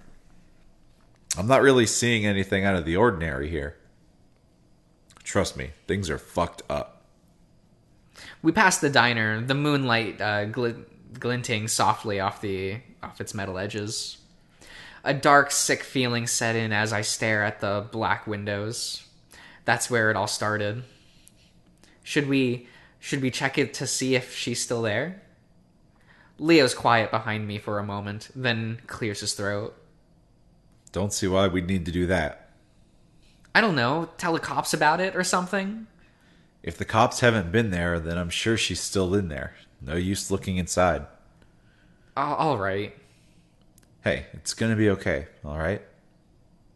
Not for Janice. It done been too late for Janice, boy. Yeah. Leo doesn't say anything to that as we continue down the road, finally reaching the motel parking lot.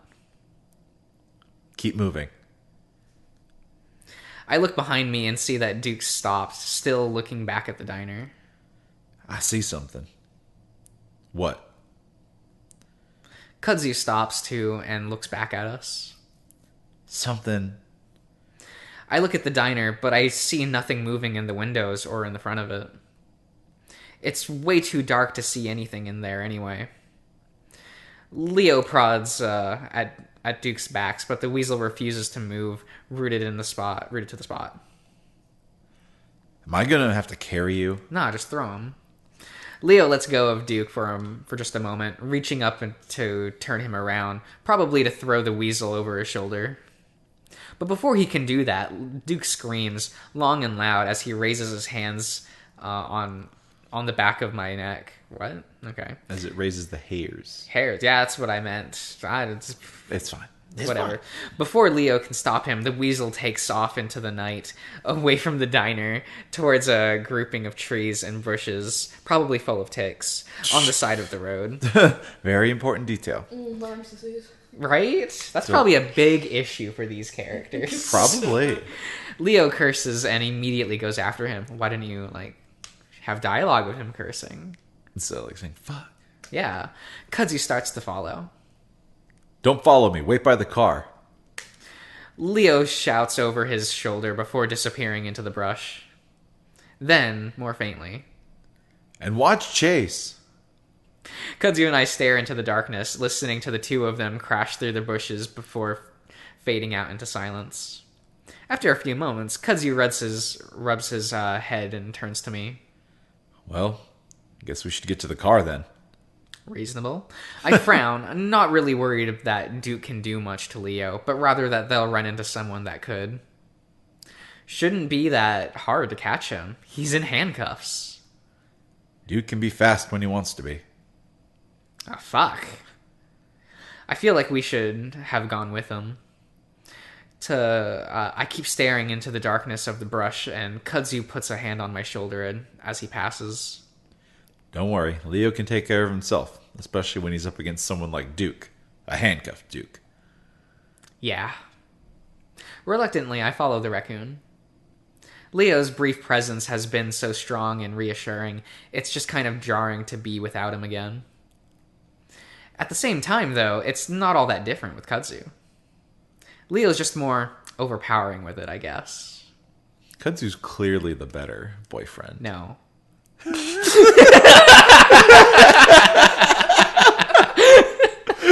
Clearly the better boyfriend. Leo, best boy. You did nothing wrong.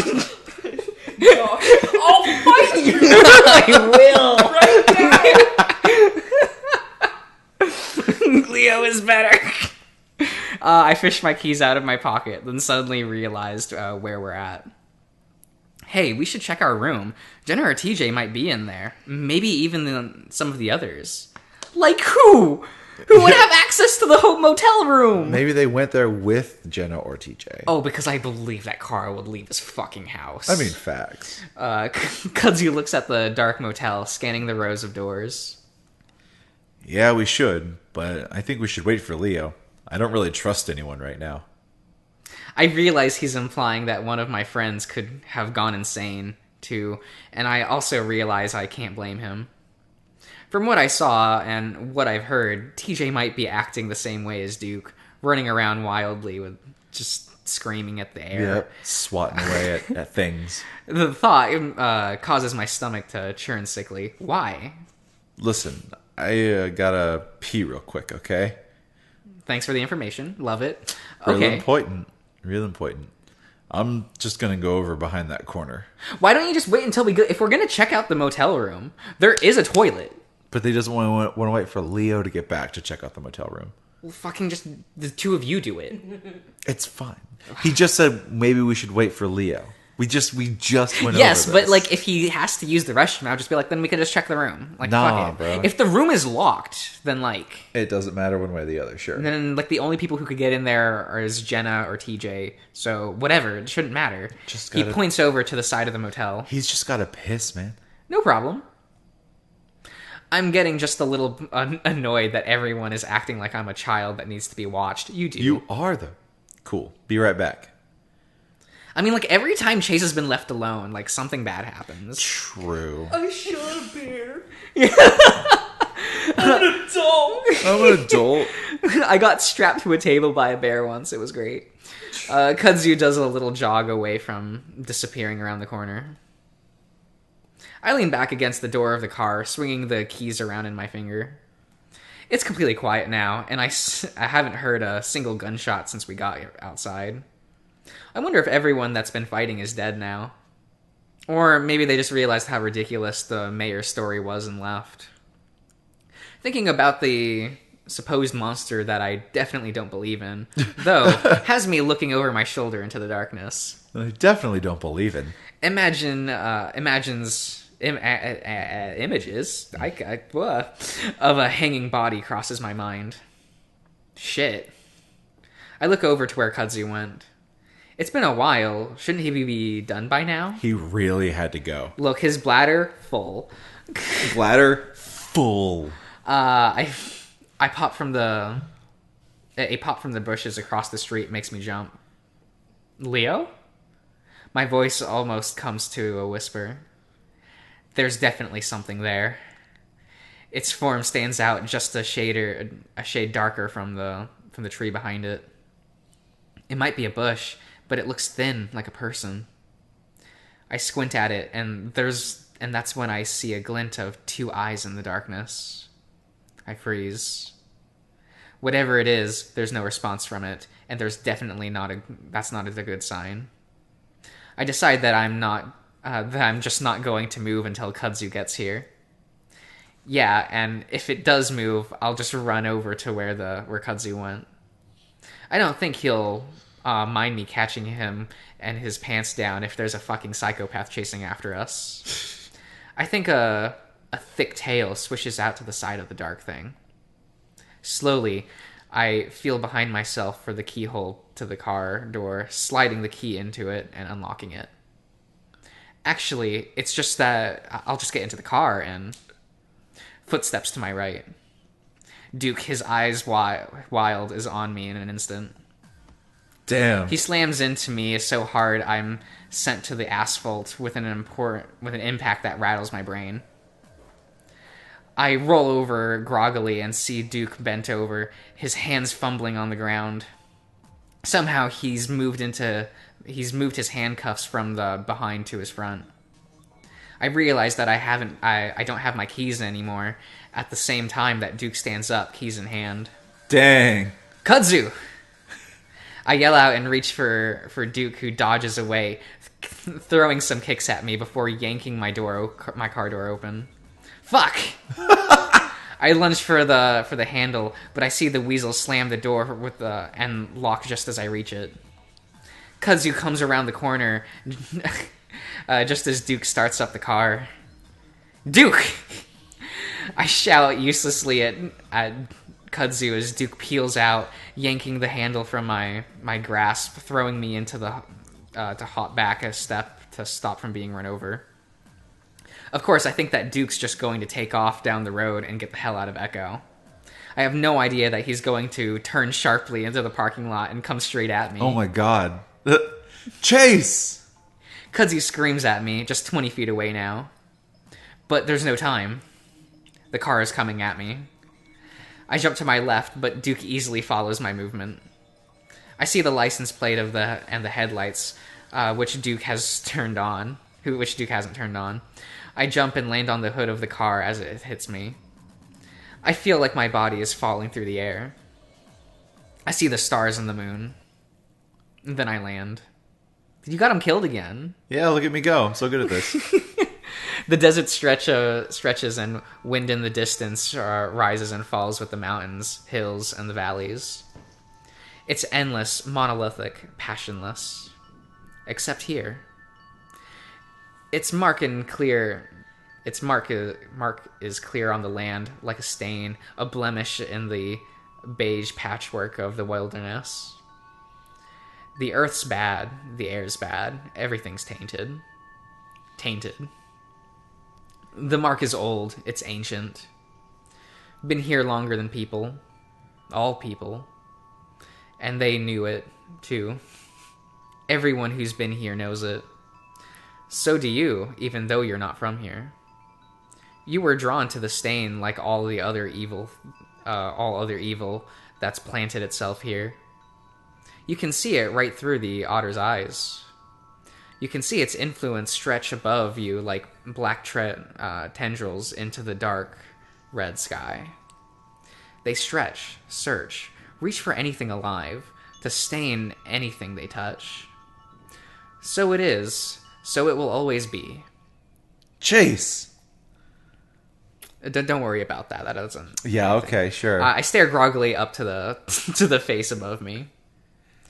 A swirling mess of gray and black before it's able to focus in on the nose just inches away from me. And crosses my eyes, which hurts, so I close them again. Chase. The voice is gentler this time, though no less concerned. I try to reach my hand up to assure whoever it is that I'm fine.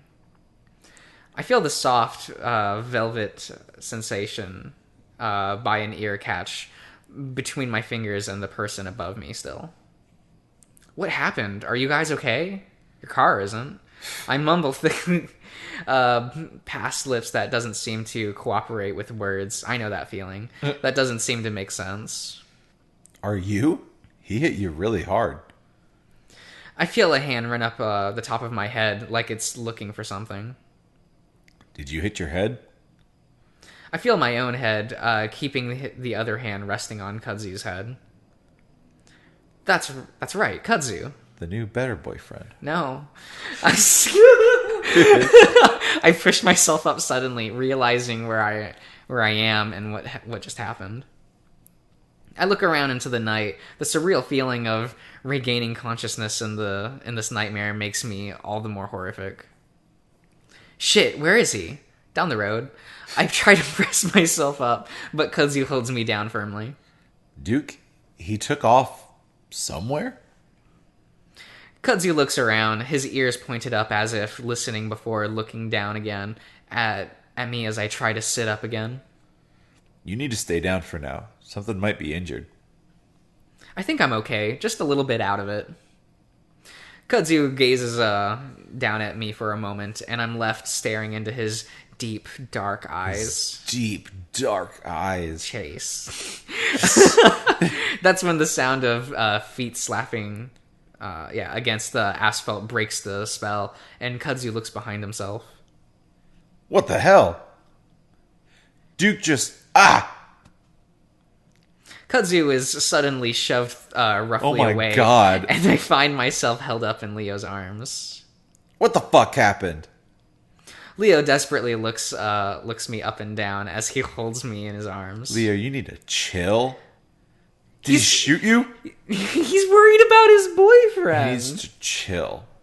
What? No, he just hit me with a car. That's not much better, actually. I see Leo's eyes widen, and his ears shoot up. He suddenly turns his attention to Kudzu. Hackles raised. What the fuck were you doing, Cud? Why weren't you watching him? He had his pants down, pissing off the street. Kudzu flinches back, then glares. He came out of nowhere, Leo. We were both trying to stop him. I can see Leo working himself up to shout something else, but that's when I push myself out of his strong grip. Despite the circumstances, I'm bristling at the way I'm being coddled. Leo, he was driving a fucking car. There wasn't anything he could do. Now standing, I can feel an aching sensation in my back, and my head spins a little. I brace my hand on my knees and wait for it to subside. I don't think you should be standing up so soon. I'm fine. Though now I'm standing, I'm not completely sure of that. You got brain damage. Oh, he had that long before. That's honey. been a long time.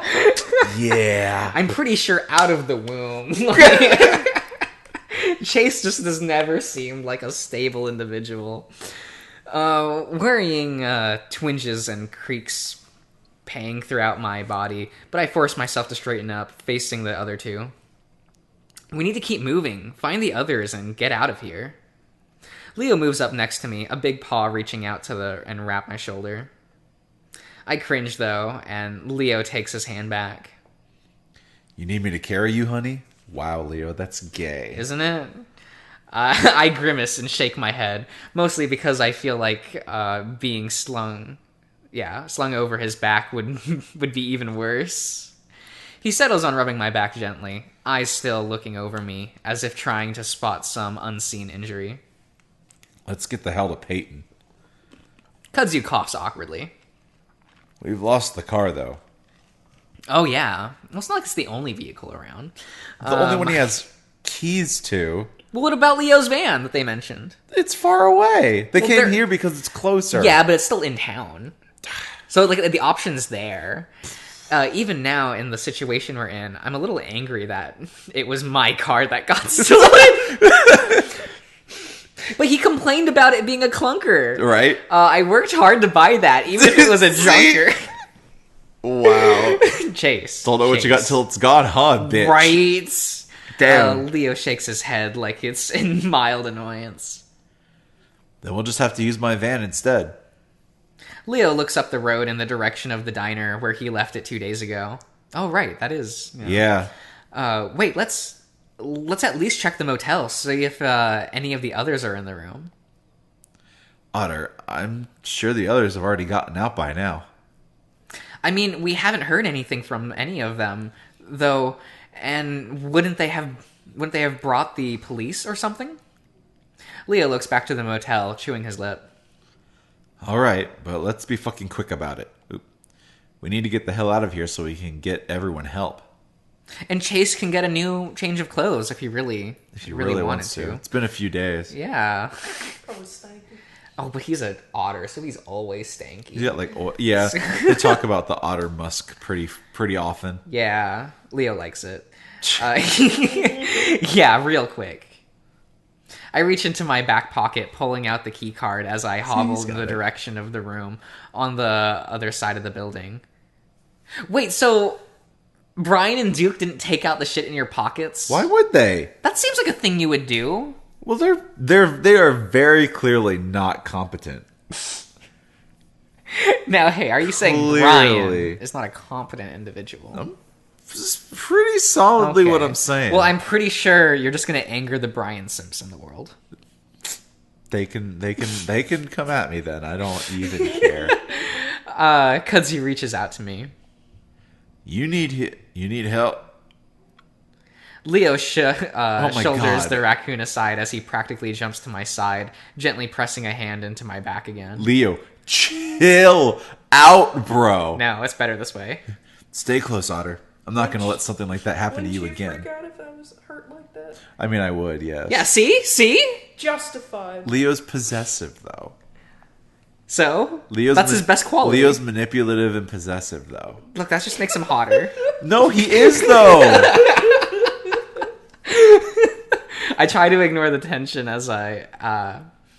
I feel building between the other two. More than anything, I'm annoyed at Leo. He's the better one. No! Why is he acting like this? Because he's gay. Is it weird to say that he reminds you of my dad? What? Who, Kudzu or Leo? Kudzu. Oh, okay. Your dad's a raccoon? Or you just say that, he has that, That aura? like, aura about Yeah, him, okay. Kudzu's a cool guy. He is just a cool guy. Sure, he was always a little jealous, but right now, in the middle of this hellscape of chaos, I shake my head, allowing the wolf to guide me with his hand as we turn the corner to the motel. Kudzu stays behind us, and I look back at him and give him a small smile to show at least how I appreciate his concern for me. He gives me a short nod back, but otherwise doesn't say anything. Like most of the town, the back of the motel is completely deserted as far as I can see. Another pop that's probably a gunshot echoes in the distance, but I can just thankfully they aren't happening every minute like earlier. Again, I wonder if it's because everyone's dead. As fucked up as it is, I think that might be a good thing for us. As long as they don't involve any of my friends. Oh, they do. Oh, boy. Or hopefully. I don't care about any of them. We reached the door. We have Leo, so it's like... Only one that matters. He kind of is. We reach the door of the motel, and my heart sinks again as I see there's no light coming from the window. Shakily, I reach the keycard and press it against the lock, only to accidentally drop it like an idiot. I start to bend over to reach it, but Leo puts his hands on my shoulder, speaking gently into my ear. Don't move, Otter. I sweep up the keycard and press it to the lock. It flashes green, and I can hear the electronic buzz as the lock becoming unlatched before Leo presses down on the handle, then pauses.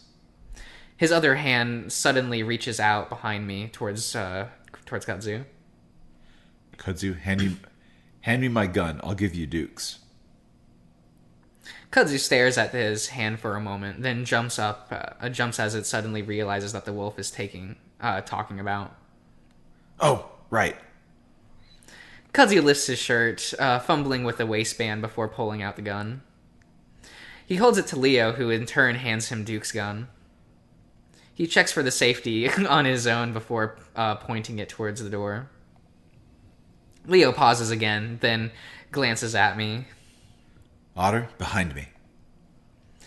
Leo nods back to the wall next to the door. I only feel a little twinge of resentment of being treated like a child again, but I'm too eager to check the room to say anything. Finally, Leo gives the door a gentle shove, allowing it to swing open on its own. That doesn't work, though, because, like, motel doors, Heavy as hell. they don't just swing on their own unless it's in your face. Facts. I can't see anything from behind Leo, but judging by the look on Kudzu's face next to me, they didn't see anything. I realize why as Leo reaches inside and flips the light switch. I can't resist and peek around Leo's bulk into the motel room. I don't know what I was expecting. Maybe a blood-spattered room with all of our friends' bodies piled in the middle or something. That sounds reasonable. Check the fridge. Yeah, right? You know. Instead, though, it's basically just how I remember. How many days has it been since Chase has been in the motel room? Probably like 4. Because he's been staying with Leo most of the night. Has he just had one pair of clothes this whole time? Ew. Well, yeah, because we never really hear about him stopping back by the motel. No, or we? changing clothes. Did or he- showering. Stinky. He's stinky boy. He is stinky lad. Especially with all the sweating he's doing in this desert. And sleeping Blood. next to Leo. Yeah. Yeah. Bloody. Right? Yeah. Blood. He's a stinky, musky boy. Absolutely nasty. I even see my pajamas crumpled up on the side of the bed where I left them. What not Leo, but TJ didn't fold them and put them back? That sounds like course something not. he would do, though. I mean, sure. He's probably a neat freak who would do that. I assume. I would not touch my friend's clothes. I don't know. In one never mind. Leo holds steady for a moment, keeping the gun pointed at the ceiling of the room. Finally, he leans in, whispering loudly. Hello? Oh, no. There's no response. Leo waits for just a while longer before finally moving forward slowly.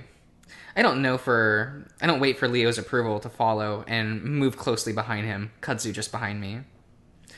There isn't too much to search in the motel, having just the room and the bathroom to check. Once Leo ensures it's clear, I shut the door and lock it before turning to the other two. What do you mean lock it? It's an electric door. You can- automatically locks. You can, like, bolt it. Yeah, but That's it's probably like... what he means. Yeah. Yeah, you can lock it. You can lock it so that it can't be opened. Oh, we just don't want Jenna or TJ to be in here. No, I get it. I get screw it. it. Just so that we know that we're safe, for now at least. Leo shakes his head. We gotta keep moving, Chase. We should head to my place now. I open Jenna's laptop on the table, pushing the power button. Come on, what are you doing? Leo shifts his weight from one foot to the other. Kudzu moves to stand next to me. Checking the internet? I was hoping to. I sigh as I stare at the password screen. Then all of a sudden, Bo Burnham, welcome to the internet. Well, let me check with my phone. Leo sighs again. That's not gonna help us. The internet always helps. I have Wi-Fi calling. Leo sighs again and sits heavily on the bed, bending in like a bow. He set his gun on the bedside table before rubbing his face vigorously with both hands. You okay? Saying that Leo's been on edge is an understatement. And sure, we're all fucked up right now, but the way the wolf's been acting, it's like he's a different person.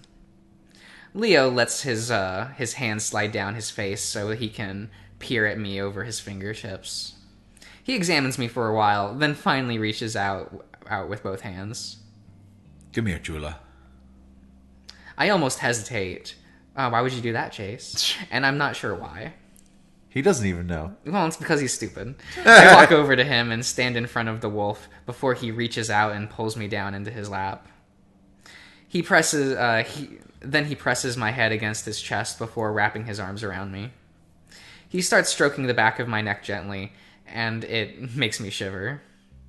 It all feels a little forced, and we don't meld together naturally like we always used to. I'm sorry about letting all of this happen. I should have told the police when Duke started threatening earlier. Do you know what's happening? Leo takes another breath, and his broad chest swells against my chest before he blows it out, ruffling the fur on my head. I don't know. I really don't. I notice Kudzu standing to the side, clearly trying not to look at us. Any internet? Kudzu looks up and shakes his head. God damn it! No, I can't find a network. Man, might as well just kill yourself if there's no internet. No internet. Damn it! Time to perish. Did that bear do anything to you? The hesitation in Leo's voice makes it clear what he's asking, and it sounds like he's been wanting to ask for a while. No, he just tied me up for a while. Watched some cartoons. Yeah. It was probably, I don't know. What did I say before? Snagglepuss? Snagglepuss, yeah. I was like, it's probably Snagglepuss. What about Booba? Booba. Well, they specifically say it was like a cartoon with a pink lion. A pink, like... Feline. Yeah, I think they just said feline. Because Yeah. you were like, is it the Pink Panther? And I'm or, like, it's yeah. Snagglepuss. It could be. See, it's probably Snagglepuss because the only males that are ever mentioned in this franchise have to be gay. And since Snagglepuss is the only canonly gay, Interesting. like, Well, you pink know. Hanna-Barbera character. All right, then. Valid. Apparently people hated that comic. I don't know. I didn't read it. I don't even know. Yeah, see? But I don't know. But I don't want to go into that right now. The whole incident actually seems like a long time ago already. Janice's murder, being near raped by Brian, trying to kill Brian. Lots of Brian things happening. Yeah. I feel like there's a numbness in my chest that's dampening my emotions right now and everything. Did you actually track? I mean, he like sort of... He threatened it. Yeah, he and was like, threat- man, I really want to. Yeah. But I was told I couldn't. Yeah. Did that happen on Saturday? Yeah. Yep. Oh, okay. I missed that. Well, the video's up if you want to. I don't blame him for... Damn. What a rough weekend. Yeah, Chase has had a real been a- rough weekend. A lot happening in such a short amount of time. Oh, man. And everything feels like it's far away from me. But, that's why Leo's here to make it better. Because he's been there the whole time. Well, having an emotional support Leo is just nice to have around. I wonder if that's You're some kind of... obsessed. No! Psychological response to what's happening. And if I'll be all fucked up after this is over. You already go to a therapist. Just bring this up on your next session. You're like, hey, doc, I got more trauma for you. Oh, boy. I brought something that you love. Trauma. Yeah. Probably. But I kind of welcome the numbness right now. At least helps me deal with what's happening a little easier. Jenna would probably be able to tell me what's happening right now if she were here, ruining the horror atmosphere and just explaining what's happening. Because she But- just knows. So what happens in her route? A little bit. She just there's explains this it away. big plot. There's this big exposition scene where they're just like, I think this is what's happening, and it's motivated by this, and I know because I'm smart and the only woman in this game, so I can't be like a bad character. I have to be written very well. Yeah. She has to be the smart one She's not the only... of the main characters. Yes, but she's not the only one in this game. Yeah, and you have Janice, who's dead in the ground, and She is kind of and like a girl super named dead. Heather. And when you have a fictional character named Heather, you expect things. Yeah, Ew, yeah. There is a... women in my gay furry game? It's true though. It's weird. All women should be gone from these games. I've played so many where there's no women, like at all, and I'm just like, I see. I see it. Of course, that makes me wonder where she and the others are. You shouldn't worry. It makes me want to get out of here and find them.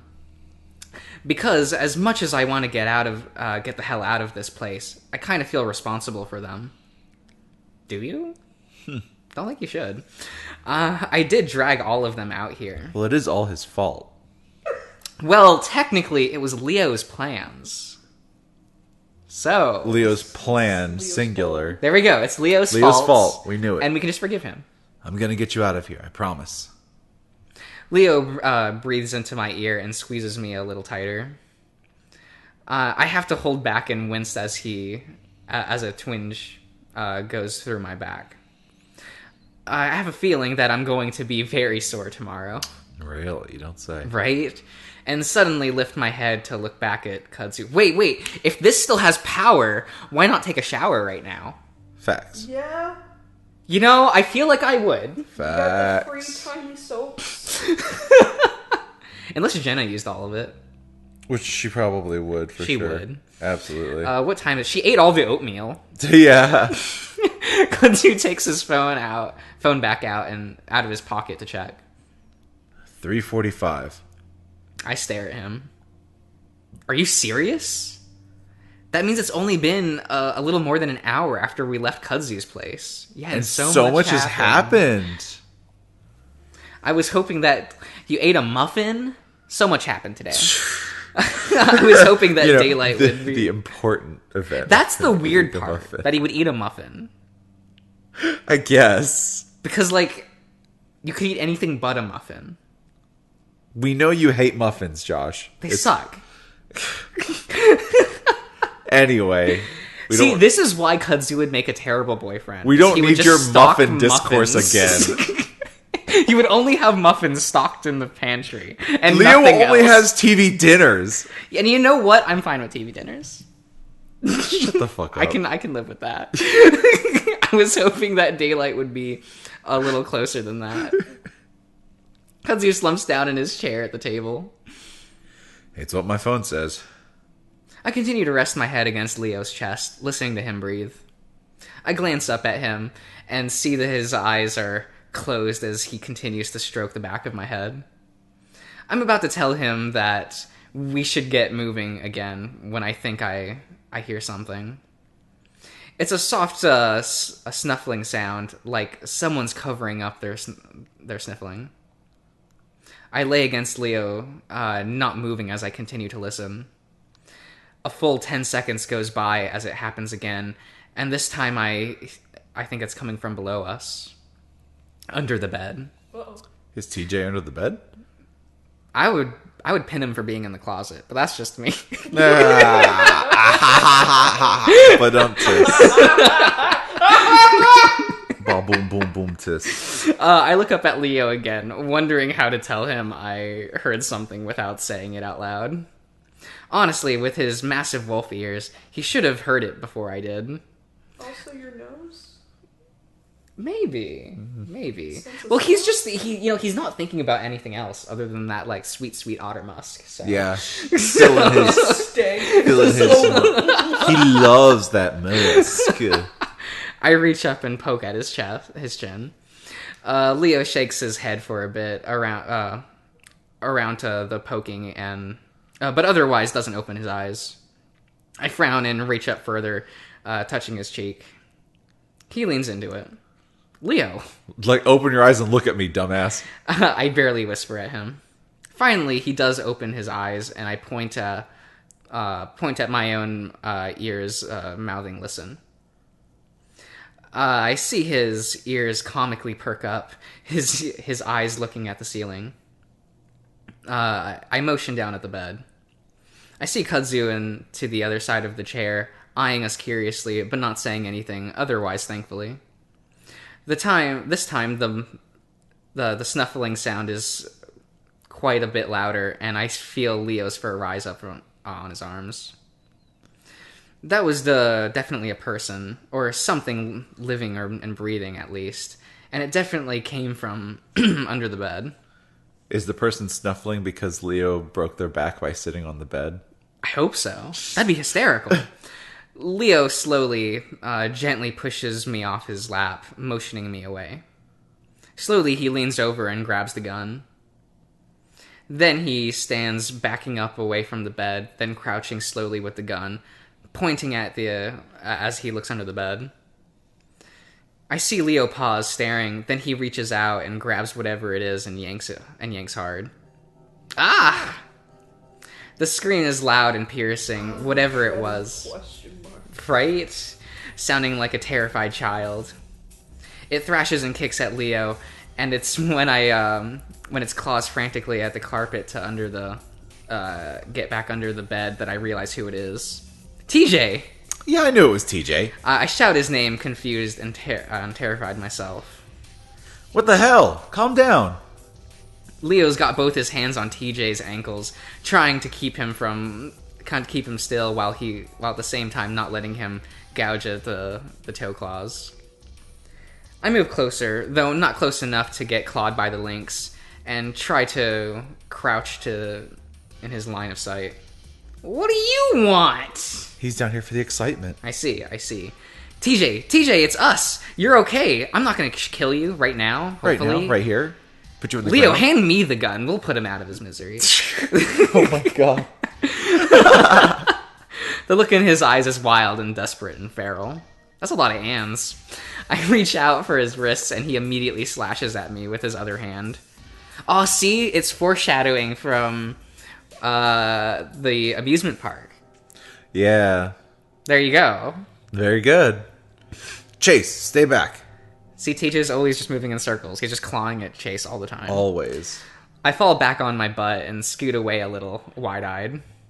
I've never seen TJ like this. Of course I haven't. I can't imagine what would have made him like this.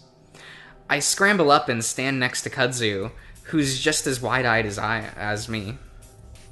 Despite that, he sidesteps a little in front of me, as if to shield me from the insane TJ. Finally, Leo drops the cat's legs, and before TJ can scramble back under the bed, Leo jumps on his back.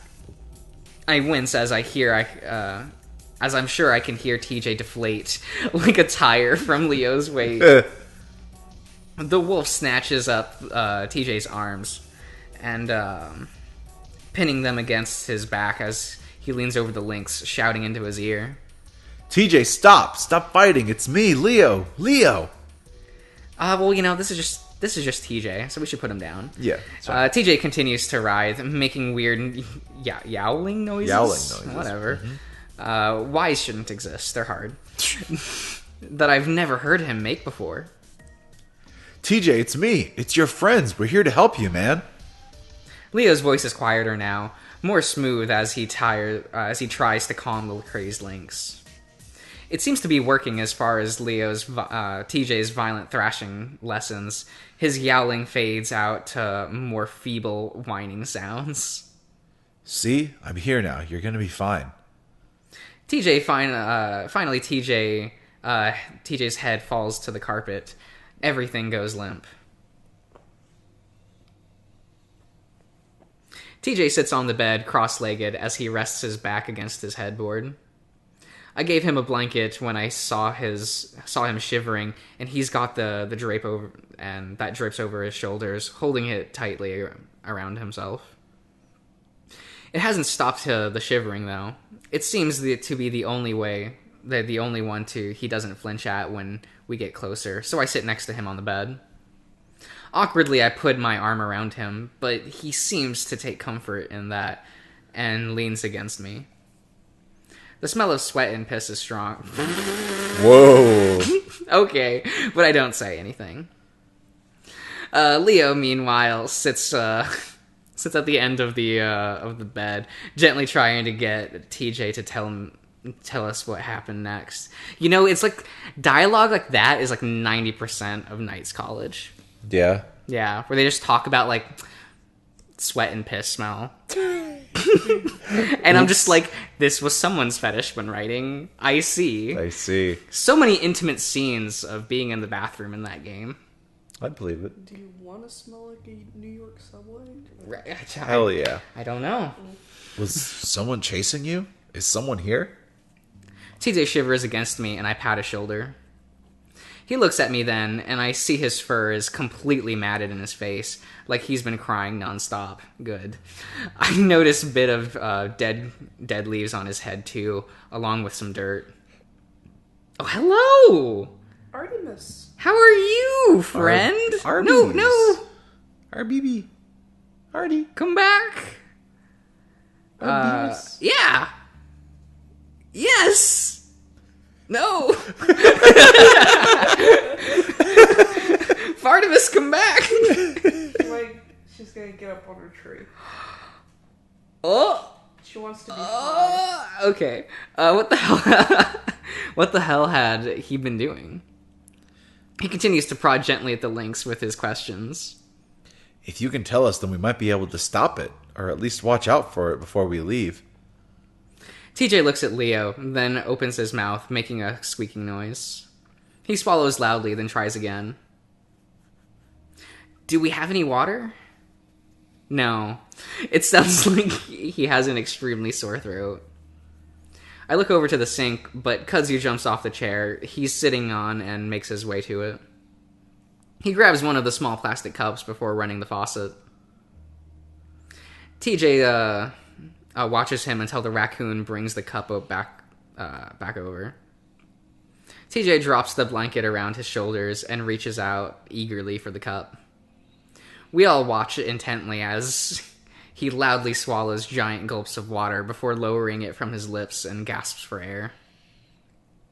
Leo smiles encouragingly.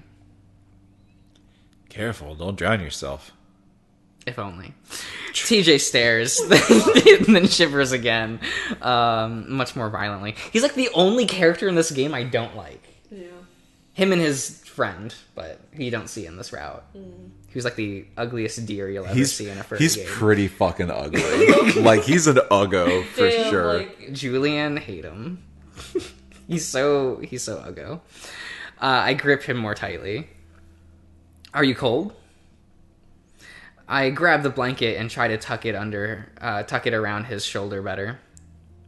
Kinda, not really. I feel cold, but TJ rubs his chest. He's still trembling, and I realize he might be in shock.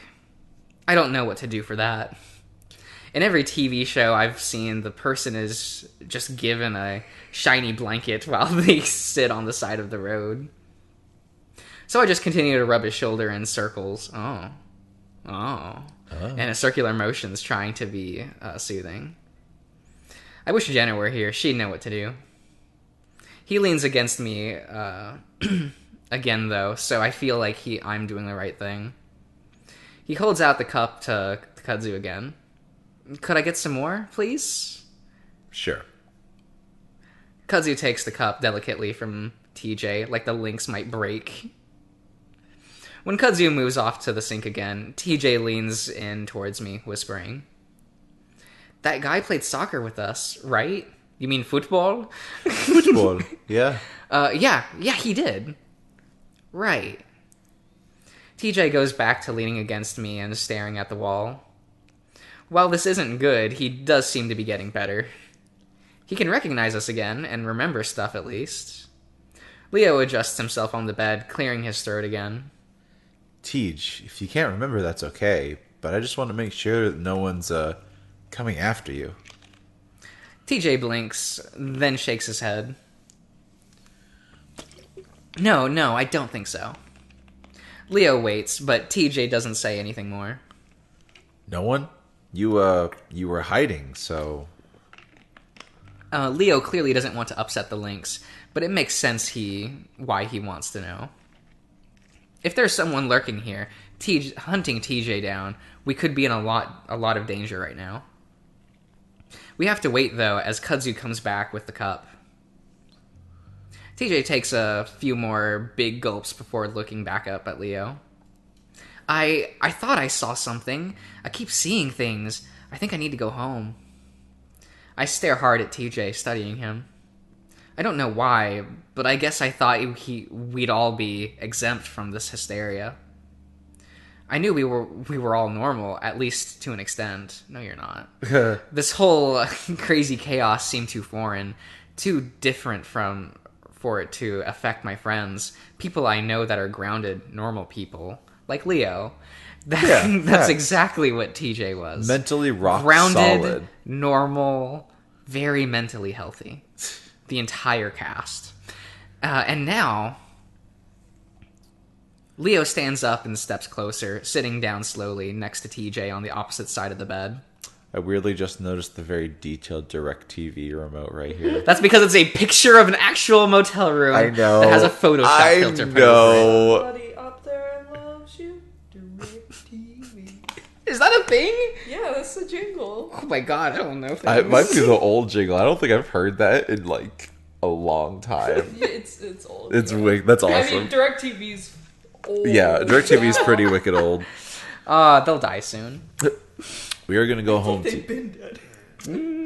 People Some still. people still use. Yeah, my Yeah. family has DirecTV. Oh, We are gonna go home, they haven't Tej. cut the cord. Not quite yet. No, it's one of the only TV services that actually has Philippine television.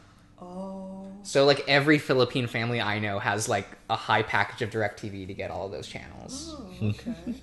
And no streaming service offers those programs in America. Yeah. So, they actually do have a service, like, that's kind of, like, cornered for them. So that's kind Yeah, of neat. that's actually really nice. We are gonna go home, Tej. We just have to go on a walk to my car first. I thought it was a van. It's a vehicle. Leo got reaches wheels. out and sets a hand on TJ's legs, and I'm glad to see that he doesn't flinch at all. He's really calmed down. Okay. TJ suddenly opens up the blanket around himself, staring down at his clothes. I see his nose twitch, then the skin the inside of his ears, whatever. Can I take a shower? See, he's got the right idea. Yeah. Chase doesn't even give a shit. Chase is like, I like the grime. I like to be filthy. Dirty boy. I'm Oh no, I could see Chase saying something like that, though. Ew. Yucky. Leo pauses, clearly not having expected that. Well, we really need to get going. Don't you want to get home and take a shower there? TJ has to put a blanket over him, trying not to hide his pants. I just like to feel clean again. You'll never be clean, TJ. You'll never be clean. I feel like it might be a good thing for him to clean off.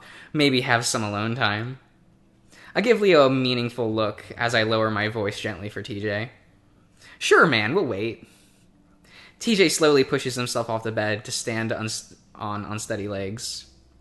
Both his hands were not subtly shielded his crotch as he walks over to the dresser.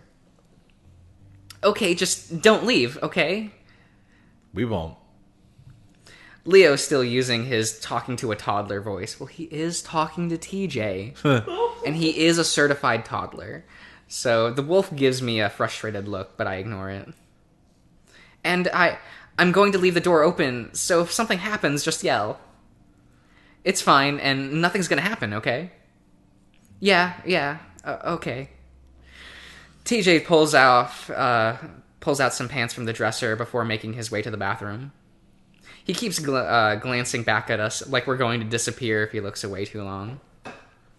I try to give him a meaningful smile until he finally disappears into the bathroom. We sit around in a sort of circle in the motel room. Leo and I on the beds, Kudzu in the chair.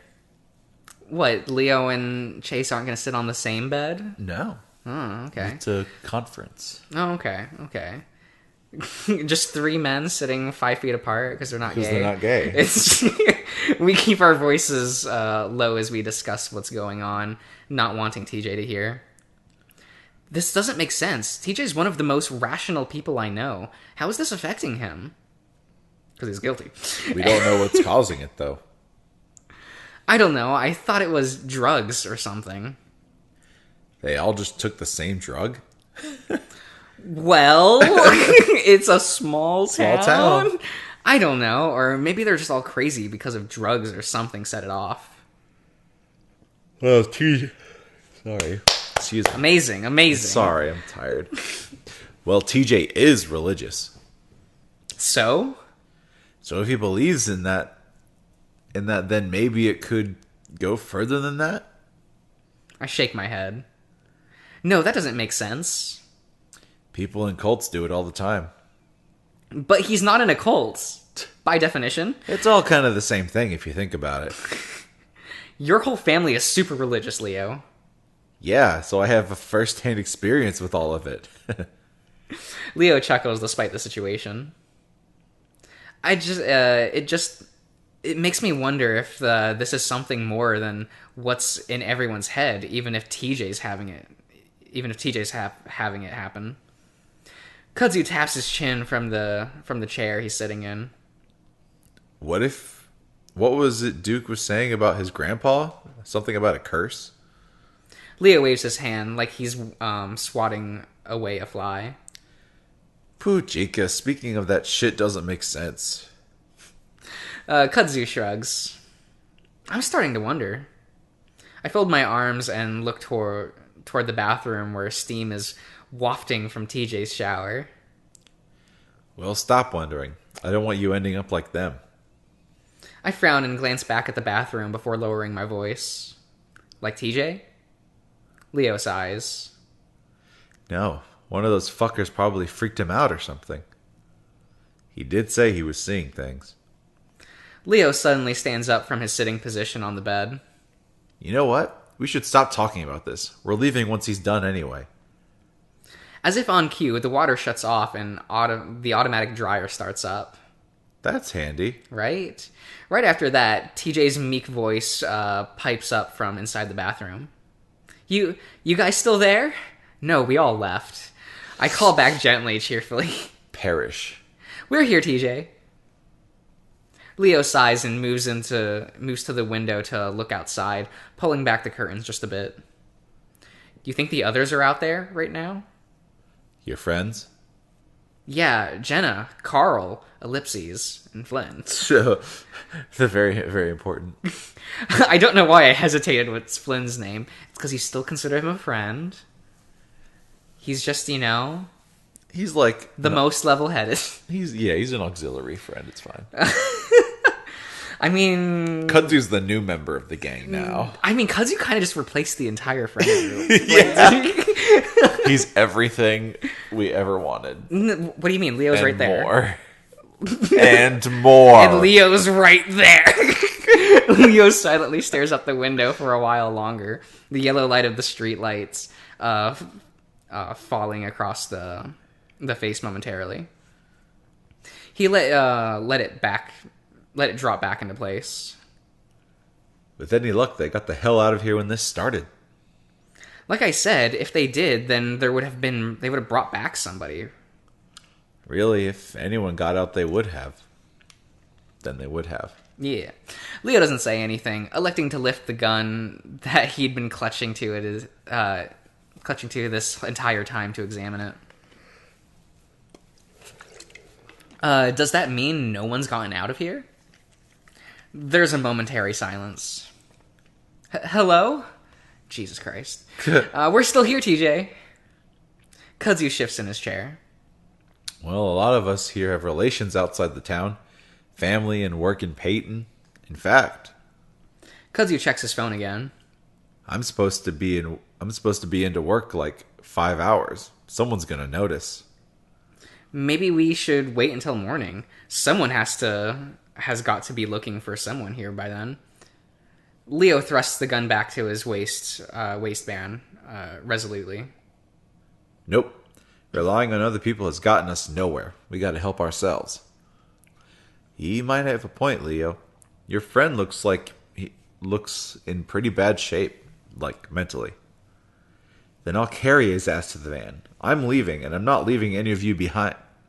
Leo stops, and I follow his gaze to the bathroom where TJ steps out, his fur a little damp and spiky from the shower, in fresh change of clothes. In the same exact clothes. They don't have different portraits. What do you think? There was a budget? Shit. They have a Patreon. There was a budget. They're also working on like 5 games at the same time. Facts, actually. He stands there awkwardly a moment, rubbing his arm as we all stare at him. Hey, how are you feeling? I'm fine. Things are more clear now. Leo smiles gently. Good. So you remember who we all are? TJ smiles weakly. Yeah, again, things are clear, and you guys don't have to talk to me like that. No, but we will. Like? Like I'm crazy. Sorry.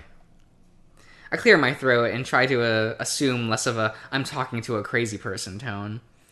Do you think you can make it to Leo's? We can stay here if you want and wait for someone to find us. I ignore Leo's exasperated sigh from behind me. TJ glances at the bed. I'd like to just lay low, but... I'd like to lay down, whatever. He looks back up at us, clasping his hands together. I think something is happening here. Doing something to our heads. I don't know. Leo narrows his eyes. What do you mean? TJ looks off to the side. I saw things that shouldn't be here. This has never happened to me before, so... TJ looks down at his hands. I remember someone was chasing me, trying to grab me, and I scratched at them. Was it an otter? Was it? TJ looks back at us. And it was Jenna, okay? But I was too scared. Oh, see, his biggest fear, a woman. A woman. We knew it. We knew it all along. I didn't know if it was really her or not, so I ran, and she didn't follow me. TJ shares to shiver again. What did she look like when you didn't know it was her exactly? TJ frowns, opening his mouth to say something, then closes it again. Finally, he looks at Leo, apparently deciding to ignore the question. Can we find her? I can't stop thinking about it, and all I want to make sure is she's okay. His voice gets a little broken, but he manages to control his tears this time. Leo grimaces. We really need to go, TJ. The faster we can get help, the faster we can help everyone here, including Jenna. The corners of TJ's mouth tug down in a frown, but he doesn't say anything. But if we see her on the way, of course we'll bring her with us, okay? TJ's still looking like he's trying not to cry, but nods quietly. Quickly? Quietly? They're the same thing. They're like the same word. They're like the same word. Leo rolls his shoulders, keeping the gun pointed at the ground as he moves to the door. Now everyone stay close to me. Chase, keep with TJ. Kudzu, you bring up the rear. Got it? All right. We're just going to head up the street to the diner. Not far at all. I look up at TJ, trying to give him a reassuring smile. He's still looking at his hands, though, so I move over to him, putting an arm around his shoulder, gently guiding him to the door. The trek to the diner practically silent compared to just a few hours ago. Aside from the nightlife, there's no screaming or shooting. Is everyone dead? I hope so. The way there is fairly straightforward, straight down the road. However, we decide to cut through the backyards instead of using the road. Leo tells us it's the best way not to be seen if there are people around. TJ keeps close to me, wanting me to keep an arm around his shoulder as we move, his eyes either squeezing shut or staring straight ahead. Now you're no longer the baby in the group. Yeah, now we have a new baby. A new baby. It's worse. Like, right? It's like we're moving through a haunted house, and he's too terrified to look in either direction. It doesn't get too difficult to keep him from that close, though, especially as we start to have to move through the bushes with so many ticks and hot fences. So many ticks. I opt to hold. Oh my god, I hate it. I don't like thinking about it because it's like, oh my god, that's just life in Minnesota. I opt to hold his hand instead. In any situation, I'm sure TJ would have been running for the hills in embarrassment, but he clings to me like he's never gonna let go. We all move in silence through the brush. The quiet is actually almost as unnerving as the shots from guns earlier. As we move under the few stray trees, I try to keep the memory of seeing the corpse strung up out of my mind. There's no way a demon or whatever they said it was did that. It was one of the town crazies, killed them and mutilated that person to convince us that their delusions. There's 4 of us now, and 2 of us have guns and are competent. We're gonna be fine. Yeah, it's fine. We get to after only a few minutes. Okay. Yeah. Though most of it is spent floundering through the bushes and old broken fences. Because of the meandering. We actually miss it and have to backtrack. How do you fuck? Okay. That's fine. Cautiously, we make our way around to the diner, the parking lot, and immediately spot the lone van. When we finally get there, Leo jogs up to his vans, shoving his hands into his pocket. But then he freezes and stares down. He doesn't have the keys. Fuck. Me and TJ arrive next to Leo, and TJ finally lets go of my hand. What is it? I ask, but I see the problem at the same time as I do. The 2 tires that I can see are bluntly slashed and completely flat. Damn. I'll bet that the other 2 are the same way. Leo pats his hands to his face, rubbing his eyes vigorously with his palms. What? Who did this? TJ reaches out and grasps my hand again. Kudzu moves over to the other side of the van to inspect it. Brian. I mean, smart thing to do. Leo growls out the name. How do you know? Leo doesn't say anything, sitting down on his hunched as he stares at the completely destroyed wheels. Who's that? No one you need to know, TJ. Yeah, it's fine. TJ asks quietly from behind, studying my expression. I wonder if I should tell him. Probably not. Yeah, probably not. Him scared of seeing things is bad enough. We don't need TJ to be worried about an actual person who's out to kill us. I'd actually completely forgotten about the bear up until this point. If he truly was him, then we're in even more danger than I thought. It's just another person that we saw. He was acting weird, it's alright. TJ doesn't seem to take much confidence in that, staring at the tires. Whether or not it was Brian, whoever it was had done a number on the tires, completely tearing the rear tire to shreds. Kudzu comes from around the side of the van, shaking his head. Other 2 tires are the same. How far do you think we'd get on flats? Leo lets out a ragged growl, standing back up. Not far enough. We'd probably get to the lake before the goddamn wheels fall off. Leo stands there thinking. Should we go back to the motel? Leo shakes his head. No, I'm not saying here another minute. I'd rather start walking, actually. To the highway? That'd take half a day. Well, we'd at least be getting somewhere instead of sitting around here. I look down Main Street towards the darkness of the lake and desert. The ominous feeling I was getting overwhelmed, like I have no doubt that if we set out into the desert, we won't last that long. I don't know why. I shudder violently and TJ glances at me. He squeezes my hand, and I feel it's funny how quickly the role of the one doing the reassuring has flipped. I think we should go back to the motel. Leo finally looks back at me, and I see his expression soften. Hey, Otter. It's gonna be fine. I'm gonna get us out of here, okay? I noticed the same tone he used with TJ earlier. Ooh. He set his hands on my shoulder, but I honestly don't feel very reassured. TJ pipes up from right next to me. Carl! Carl's house has cars. Maybe he's there, and we could leave with him and the car. Leo looks towards the hilltop where Carl's house is at.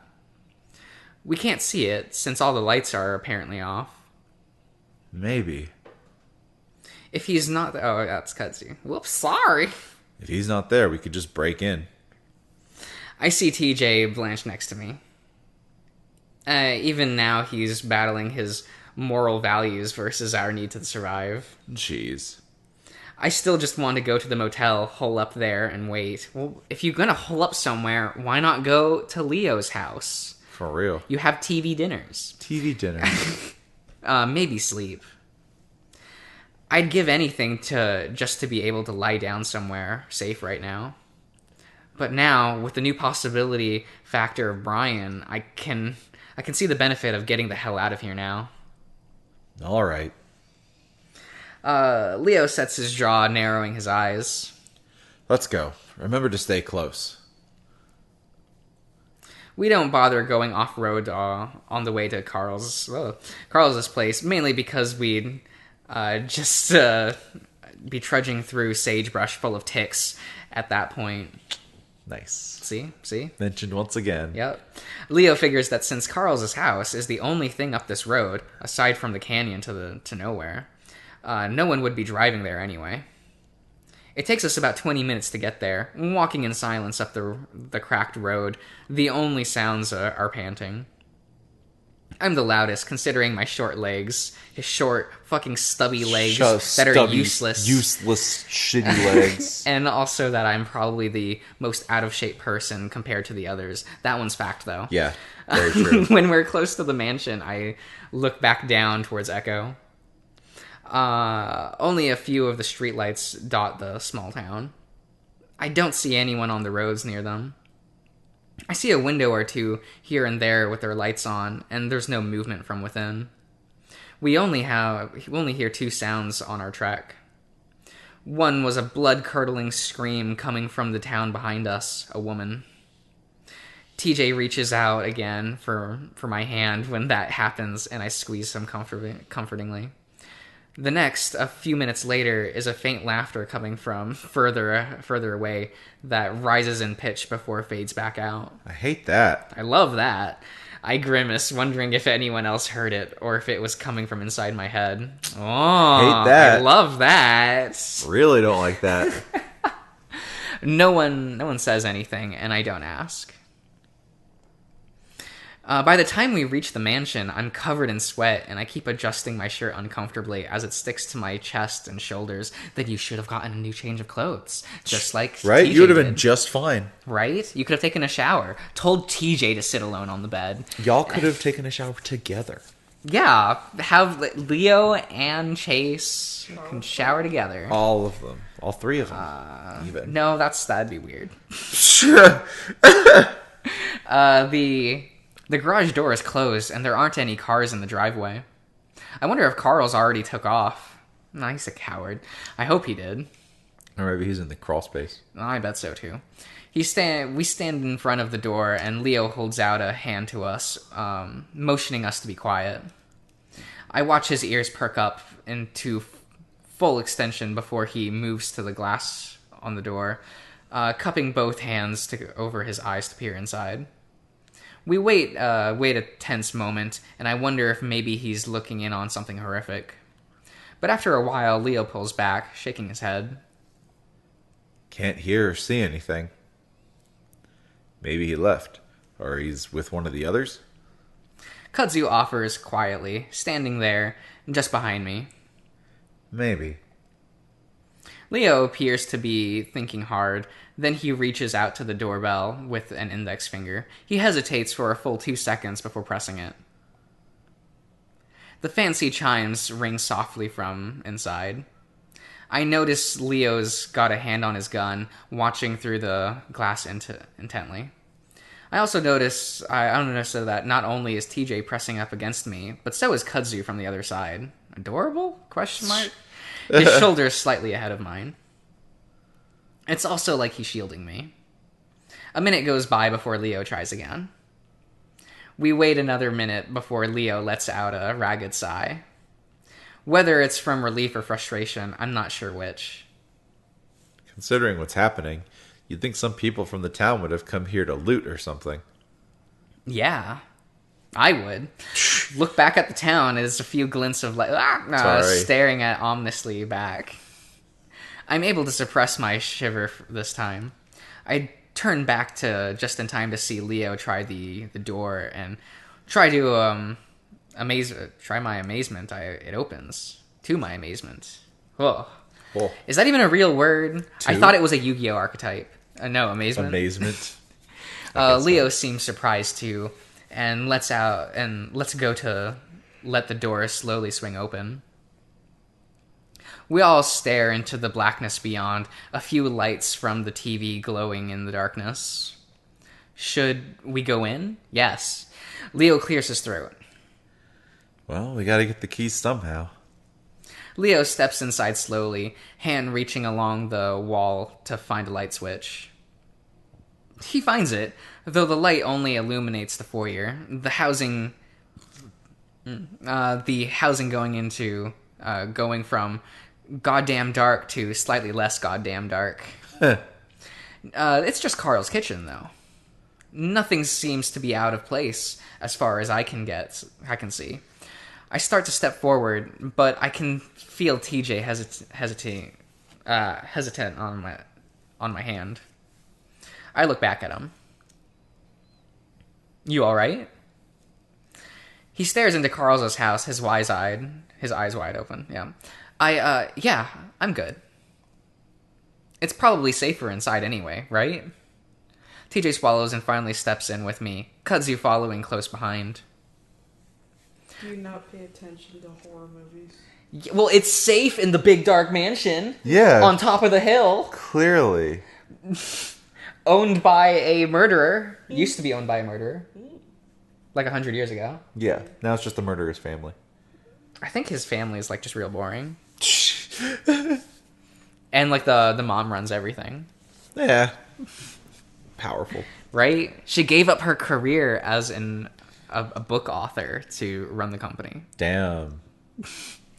The mansion is pleasantly cool against my sweaty fur. There's something strangely comforting about something as simple as the AC still running, you know? Yeah. It's fair. A sense of normalcy. Leo stands there looking around intently before moving to the cupboards. Yes, he's just going to open up cupboards and look for keys in the spice cabinet. He starts opening drawers. That makes sense. Makes so much sense. I leave TJ to huddle on the couch before moving to the kitchen myself. Can we look for Carl too? Leo pushes close the drawer full of silverware. Yeah, give me a sec. I sigh. I'll be fine. It'll be faster if I look for him while you look for keys. Leo shakes his head. Gotta stick together. Well, I'm going anyway. See I ya. suppress another sigh and move back to the living room. Just go. Somehow, TJ's already managed to fall into a daze. Doze? Daze. He fell asleep. Oh. Curled into a small ball on the couch. Sit on him. How are you doing? I look over at Kudzu, who's got his arms folded, watching me closely. I'm doing okay. Just kind of tense. Kudzu gives one of his rare smiles at that. No kidding. Yeah. I glance over at Leo, who's started rifle through some drawers full of what looks like open letters. What's up? I look back at Kudzu. I'm just thinking about Carl, if he's here or not. Ah. I glance back at Leo. Hey, Leo wants us to stick together, but... I look back at Kudzu. You want to help me find Carl? Maybe we could sweep the upstairs, and I'll have a look in the basement real quick. The basement, Leo? I mean, like, Chase? Like, He makes such good decisions. Really? I'll make it fast. Yeah. I'll make things go a little faster. Yeah, I think it'll be fine. I really don't think anyone's in this house. Kudzu nods towards the window facing the town. From what I've seen, people are mostly wrapped up in their own issues. Yeah, I don't think anyone's interested in looting here. Well, all right. I'll take a quick look upstairs. I mean, I'd rather check upstairs. I smile. Cool, I'll take a quick look downstairs. Oh, and keep a lookout for the keys, too. And with that, we both move to the staircase. I give Leo one last glance to make sure he's not watching before we both head in our respective upward and downward directions. I flip on a light switch to head into the basement, and it's only when I stare into the dark hole I'm heading towards that I get the first inkling of fear. You chose this. He did pick this. I shake my head, remembering what Kudzu had said. If anyone's here, it's definitely only Carl, and that would be a good thing. Right? If we can find him, we can bring him with us, and we'll be on our way out of this hellhole. I tell myself this as I bounce back quickly down the stairs, wanting to get this over with as soon as possible. Now in the basement, I glance around quickly into the several doors down here. A storage room, a weight room, a video game looking room, even though he plays his games in his bedroom, so why would that be down here? Well, he plays maybe his PC games in his bedroom while he has like the No, consoles. because you play like a console game with him in his route. Oh. And sleep in the same bed. Yeah, it's fine. It's fine. It's fine. I start to realize that if Carl is here, he's most likely upstairs, and I'm really just giving the basement a cursory check? A cursory check. Okay. I start to rush through, not wanting to take too long in case Leo notices if he hasn't already. I reach to the end of the long basement hallway, and I'm left looking into a smaller room.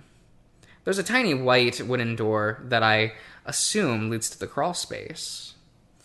I stare at it for a moment, not even thinking to bother with it, until I see little white hoof prints. Oh my god, you here again? There are several of them. Like, someone came and went dozens of times into and out of this crawl space. I look back behind me, feeling a chill run up my spine, like someone's watching me. Looking back at the prints, I notice that the little door is just slightly open. Could Carl be in there? I remember that he'd been down here when we couldn't find him during his birthday party. At that moment, I caught a glimpse of something poking out from the door.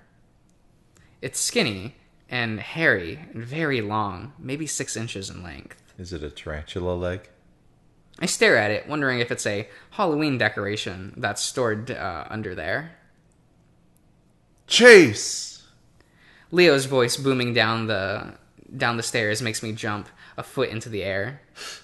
I don't have time to realize any black thing any longer, and instead stumble down the hall towards the sound of Leo's voice. There's an icy glare directed at me as I move up the stairs. Actually makes me he's in cower a trouble. little bit. Chase is in trouble. Oh my god, he didn't do what Leo said. Papa Leo angry. I'm not used to having his monolithic anger directed at me. I told you to stick together. His voice rumbles out at me. Sorry, I found something. Well, Kudzu did too. Carl's upstairs. What? Oh. I thought of the hoofprints disappearing from my mind immediately. He told me you were down here. Come on. More gently now, he grabs my hand, pulls me the rest of the way up the stairs.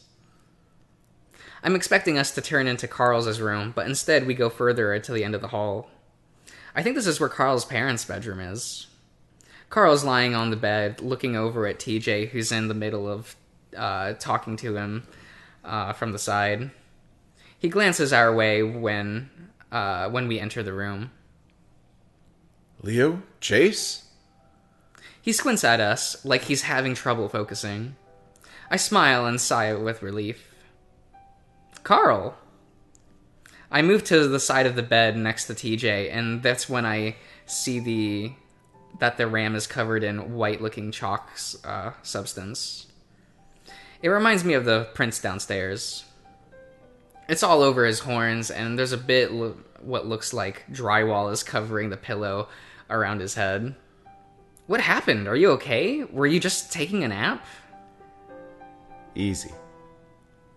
Leo says to me, so I shut my mouth. Demanding. TJ reaches out and grabs up one of Carl's big hands. I actually like his design. Yeah, Carl's cool. He's Carl's cute. cool. People do like him. There are Carl simps. That's reasonable, but not really my cup of tea. The ram just stares at the ceiling now, looking. Beards. No, not at all. His route's really fun though. Oh. So, the ram just stares at the ceiling now, looking just as confused as we are. It's like you're playing PT but a visual novel. I mean that like actually. It gets real wild. I look over at Kudzu, who's standing a little bit to the side, like he did when we were trying to talk to TJ. What happened? I mumble at the raccoon, and Kudzu moves a little closer. I don't know. I just came in and thought he was taking a nap or something. I glance back at Carl, watching as TJ starts to gently pet his forehead. But he wasn't. Kudzu shrugs. He was sort of, I don't know, he was sweating and mumbling. I kept calling his name, like, really loudly to the point that Leo came up. Carl starts to breathe heavily, and he covers his face. I think he's crying, so I step back a bit with Kudzu, not wanting to crowd him as TJ leaning over and hugs him. Terrible. Well, I'm sorry. It wasn't until Leo touched him that he woke up, like really suddenly. Huh. No, I'm fine. Carl lets out a weird, shaky laugh as he sits up, wiping his eyes. I was just having a really fucked up dream. Felt like I was in it for hours, man. Carl leans back in his hands, staring at the ceiling again. I had a dream that the town went fucking insane, and then I ran back here and sort of just went downstairs, and then I was gone. But it was real. Da-da! Ta-da! Gone? Where? Carl shakes his head. I don't know, a hotel or something? A few hallways that went in circles, and I couldn't get out or wake up. That doesn't come back up. Carl Carl looks back at us. Even now, I don't know if I'm dreaming. At least there's people around. Carl shakes his head, a cloud of dust coming up from the fur. What are you guys doing here, anyway? Actually, the town did go a bit strange. What? Really? Leo seems to hesitate, clearly not wanting to rile up Carl more than he already is. Yeah, but we're trying to leave. Actually, that's why we're here. We need a car. So what I saw in the town, however long ago that was, it really happened? Maybe. Like, people were running around shooting and stuff. Leo doesn't say anything to that. Why do you need my car? What about your van? It broke down. Carl narrows his eyes. How? Listen, we'll tell you everything on the way. We just need to get out of here now. I would just say I crashed it. It's crashed. TJ picks up some bits of white chalk from Carl's head for... What's all over you? Carl runs a hand over his head, bringing it away to find it covered with white dust. Ran into the wall. Oh. Carl suddenly points at my arm. Dude, what happened? Oh, well, that was a long time ago, wasn't it? Yeah. I lift my arm and remember that the cut I got from the broken window. The fur is heavily matted down with blood, and the jagged cut is still oozing a little bit. Long story. We'll explain, like Leo said. The ram stares at the cut, so I lower my arm. It seems to be finally setting in for Carl that things are not right. I've also realized that none of us are immune to the new hysteria setting into this town. Is this what it was like for all those people living in town over 100 years ago? I mean, yeah, but they were also far gayer. So did they start the hysteria, or is it just like something that happens? Well, Smoke Room isn't finished yet. Like every 100 years or something? Oh, I don't know. Yeah, Smoke Room's not done yet, I Yeah. guess. Huh. I managed Damn to it, think... I want to know. Right? The Right? deepest lore. There's so much deep lore in this, it's so stupid. Because you wouldn't expect it from, like, a stupid gay furry dating sim. It's so good. There's both a prequel and sequel. I love mystery. It's so much fun, isn't it? Yeah. Yeah. That's definitely what kept me going with this. Not Leo, but... Clearly. I met... Yeah. Clearly. Bonus! You know, it kind of was. I managed to think humorously to myself that I actually did do what I set out when I started the project. It's pretty clear that it's happened all over again. So you got your keys? We need to get the hell out of here and get this town some help. Yeah. I'll get them from my room. So there's what, like 6 of them? 5 of them? There's That can 5. fit. There's 5? Okay. Yeah, that'll fit in a vehicle. We pull quietly out of the driveway in Carl's car, which almost makes no sound since it's a hybrid. Yeah. Oh, okay. Leo's driving, of course. Of course. Carl's still woozy, and Leo actually had to help him walk around to find the keys. I sit in the back between Carl and TJ while Kudzu... Excuse me. Bless you. Well, Kazu sits in the passenger seat next to Leo. Why does he get to sit up there? I overheard Leo mumbling to Kudzu to sit next to, for Kudzu to sit next to him while I helped Carl into the car. Something about them needing to be able to get out of the car quickly with their guns if something went down. You know, that's reasonable, actually. That's valid. Leo doesn't floor it like I expected him to, but we moved down the bench of the mountain and through the town speedily enough. I see TJ look out his own window and intently, and I can only imagine it's to see if he can spot Jenna, maybe even Flynn.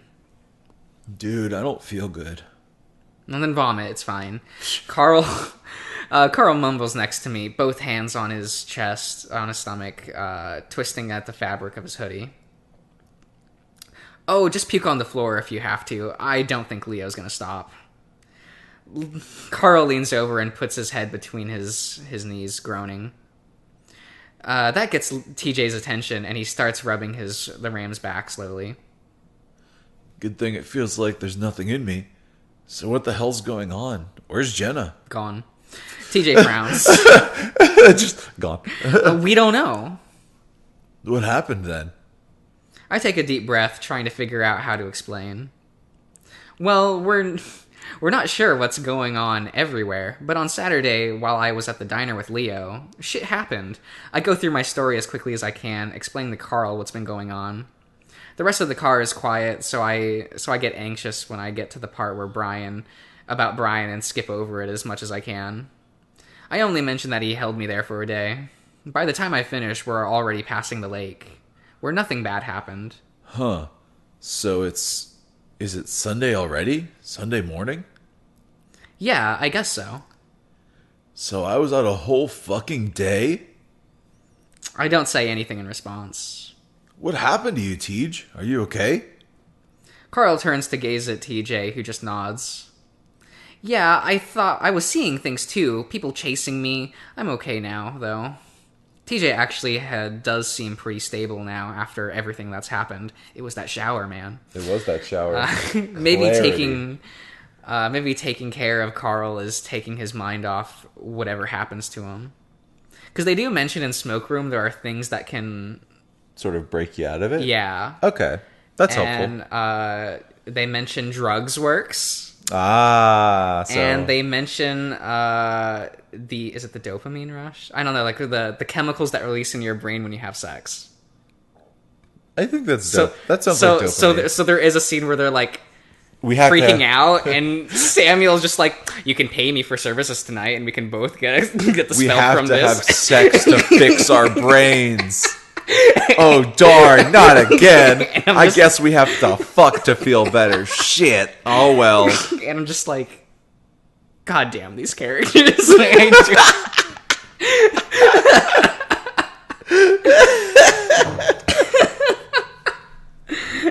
And Murdoch is just like, bet.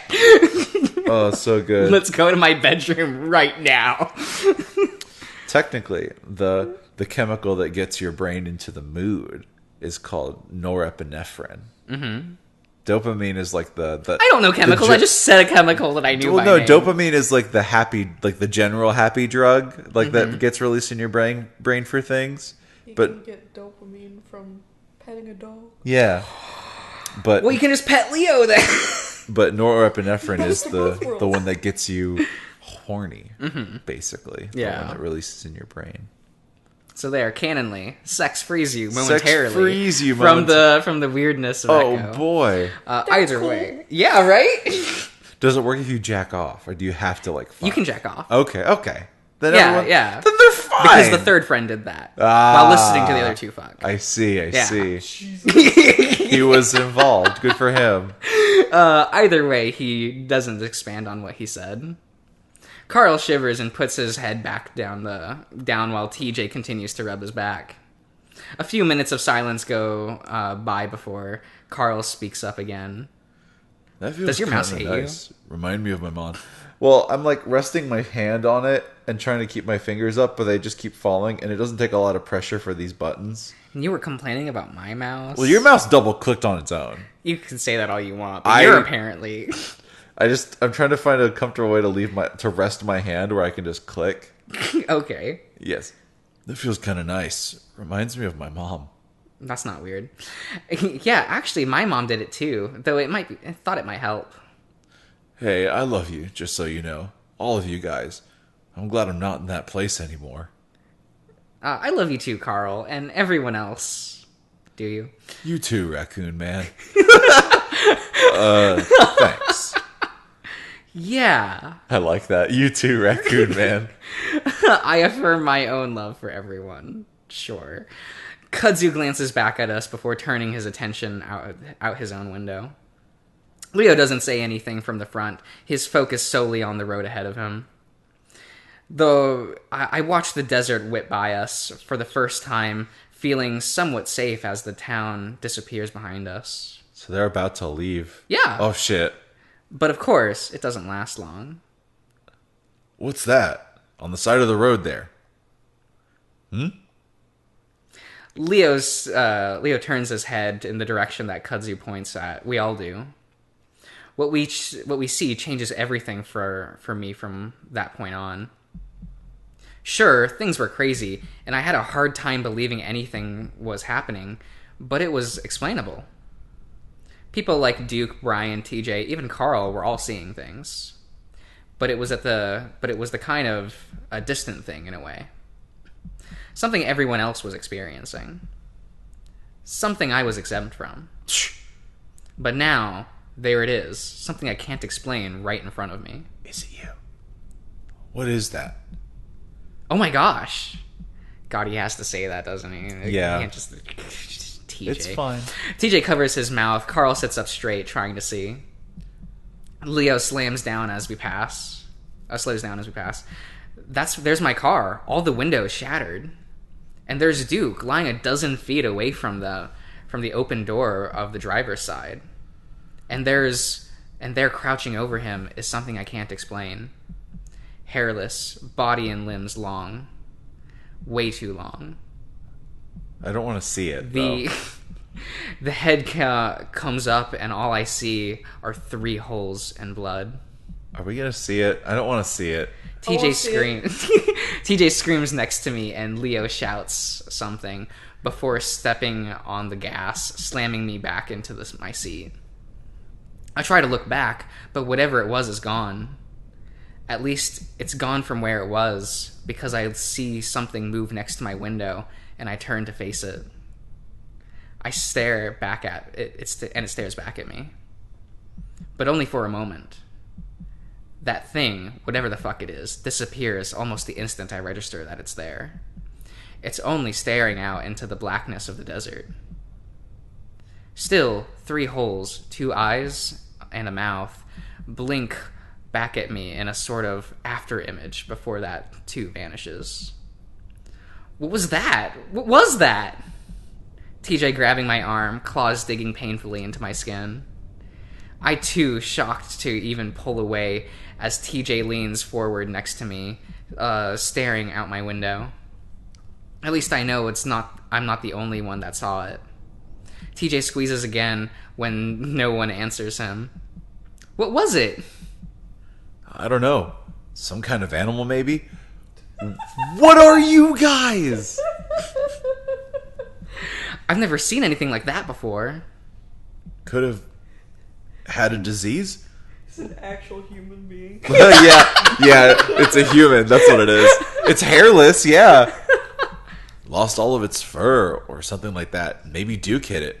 But just, like, more of, like, a gorilla's kind of anatomy. Yeah. It actually has, like, really thin limbs. Oh. And it looks stretched. I don't want to see it, You though. see it on other routes. I want to see it. But it was walking. TJ's arm is looped around mine, and I can feel his body shaking. I look over my shoulder through the back window. At this point, my car is a good distance away, only visible because the headlights are on, a streak of light fading out across the desert. Duke, is he... Oh, he did. Blah. Some dry retching noise followed by loud splattering across sounds cut me off. Oh my god. Carl is hunched over in the seat, head between his legs. When do you not throw up, Carl? Yeah, it's a problem. It isn't hard to figure out what just happened, especially with the smell hits me. Oh my gosh, Carl! TJ looks torn between blanching away and comforting the ram. Carl comes back up, looking like he's about to say something before diving forward again. As much as a louder retch, followed by a much quieter plopping sound, follows. Oof. I grimace, feeling my own stomach reel. Everyone's gonna vomit. God. It's gonna turn into total drama. Yes, it will! Hey, there's a Heather in this game. There is. There we go! We got there. She's not as good, though, is she? She's not as good. Damn it. No. No one could be as good as... She's basically Lindsay. But Lindsay's cool. I mean, Lindsay's like a nice, like... Okay, so we have Heather, we have Courtney. And End of list. Everyone else. Number third, the third wife who's definitely Noah. What about, what's her name? Is her name Sierra? Who liked Cody? Sierra's good. Sierra's good. But I wouldn't, no. No? No. Okay. And is Lashana too much woman for you? No, so Lashana is a girl that I would love to be friends with. Valid. That's how I feel about Lashana. Is like, damn, I would so like hang out with her. She sounds like so much fun. and I guess Gwen is too basic. She's way too basic. She's the obvious one, I guess. But Heather, oh my god, marry me. Like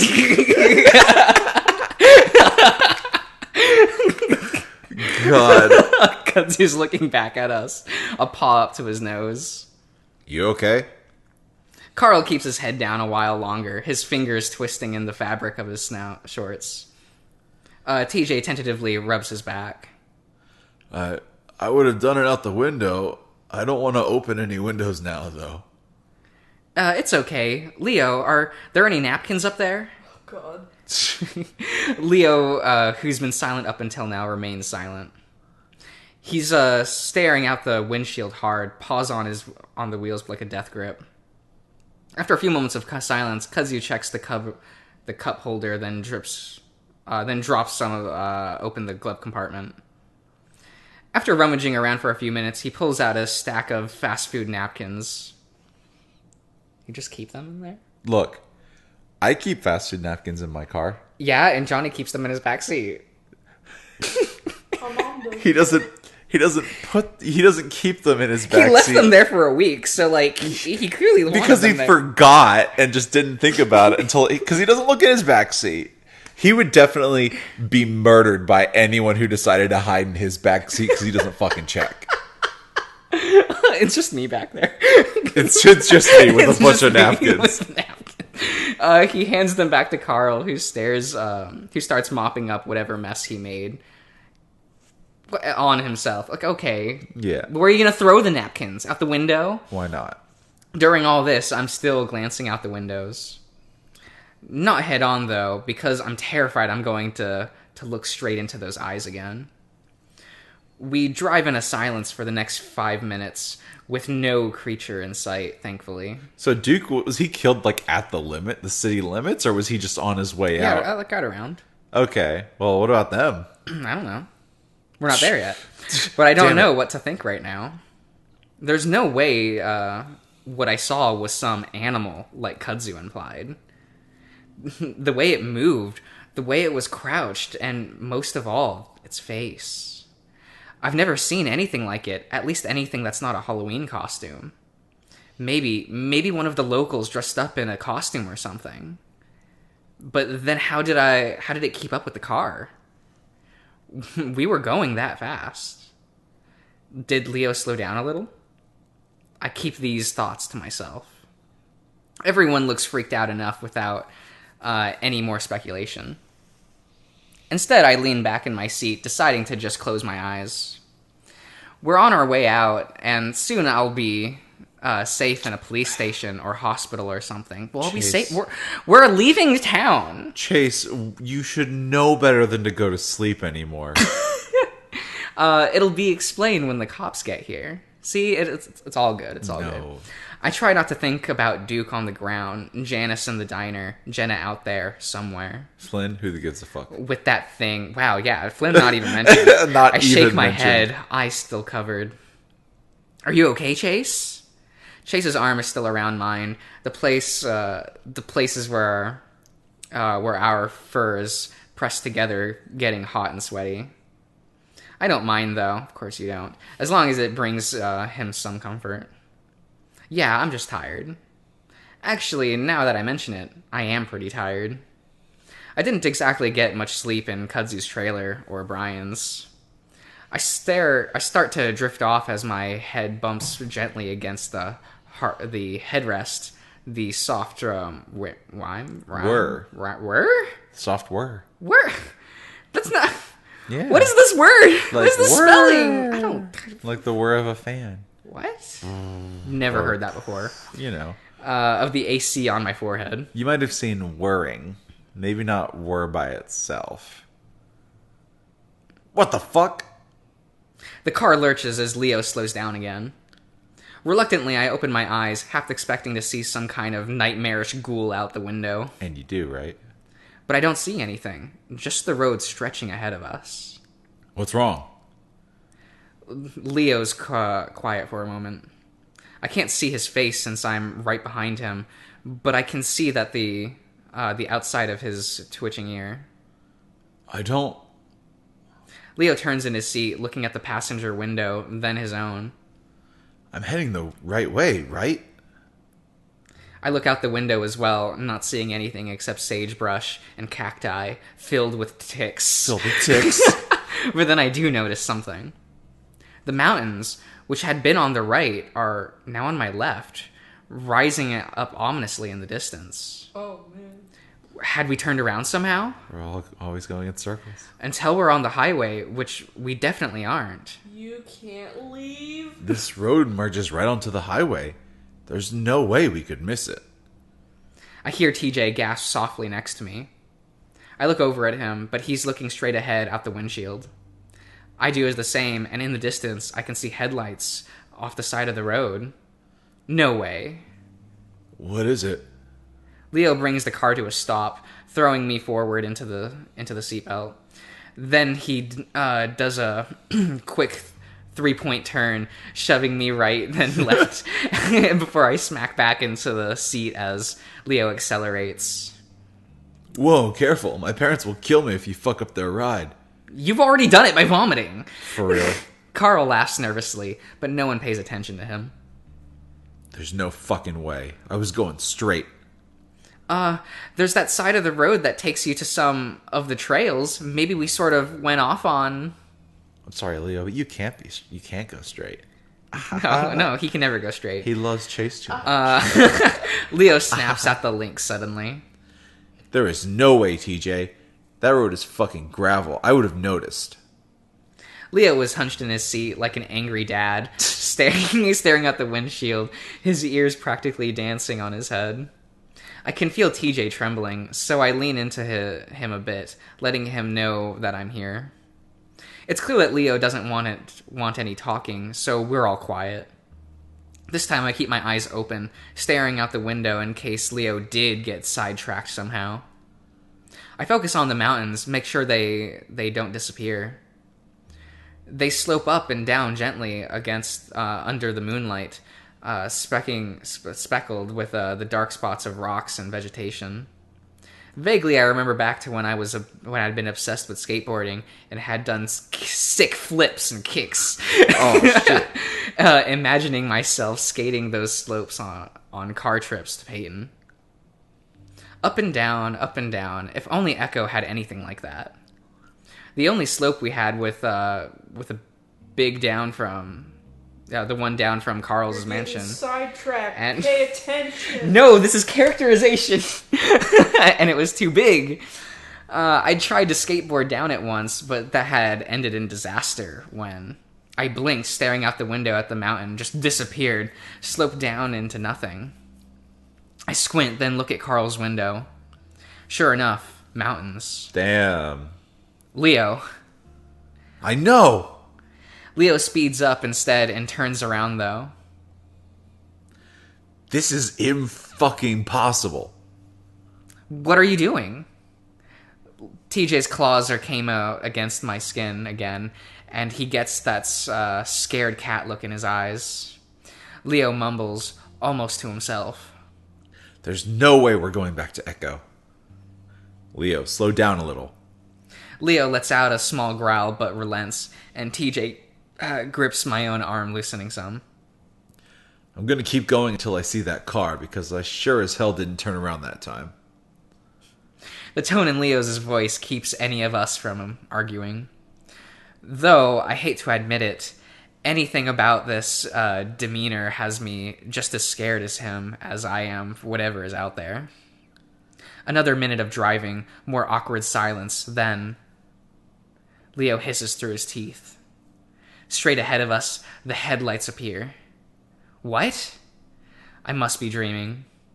It's like we're stuck in some kind of loop. Leo slows down more and more until we come to a gentle stop. We sit there in silence, staring at my car about 100 yards in front of us. Leo starts muttering darkly to himself, looking at the window, looking at the dashboard. I want to ask him if he's okay, but I know that the answer is. TJ makes soft whining noise, whimpering noise? Yep. Whisper, wait, no, there's no S. Yeah, stands next to me like he's trying not to cry, and I finally put my arms around him. It's okay, it's just dark, and we're going off-road somehow. I whisper whatever comes to my mind to explain what the fuck is happening. Carl has his head down in his paws, completely quiet. He could be asleep for all I know. I think about suggesting that maybe we should just wait it out until morning in the car. But as I open my mouth, I can hear a scratching noise towards the back of the car. Ugh. TJ's ears perk up, which lets me know that I'm not the only one. Instinctively, I turn around in my seat. Bits of glass fly into my face, and the next thing I know, I'm cowering in the seat, head down as far as I can push it. Carl, very much awake now, screams at Leo. Go, go, go!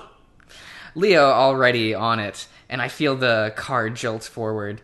Then I'm bouncing up and down in the seat as we go off-road, Leo not bothering with a 3-point turn this time, instead going for a full U-turn. We're back on the asphalt and speeding down the road. When I feel it's safe, I raise my head back up and look out the back window.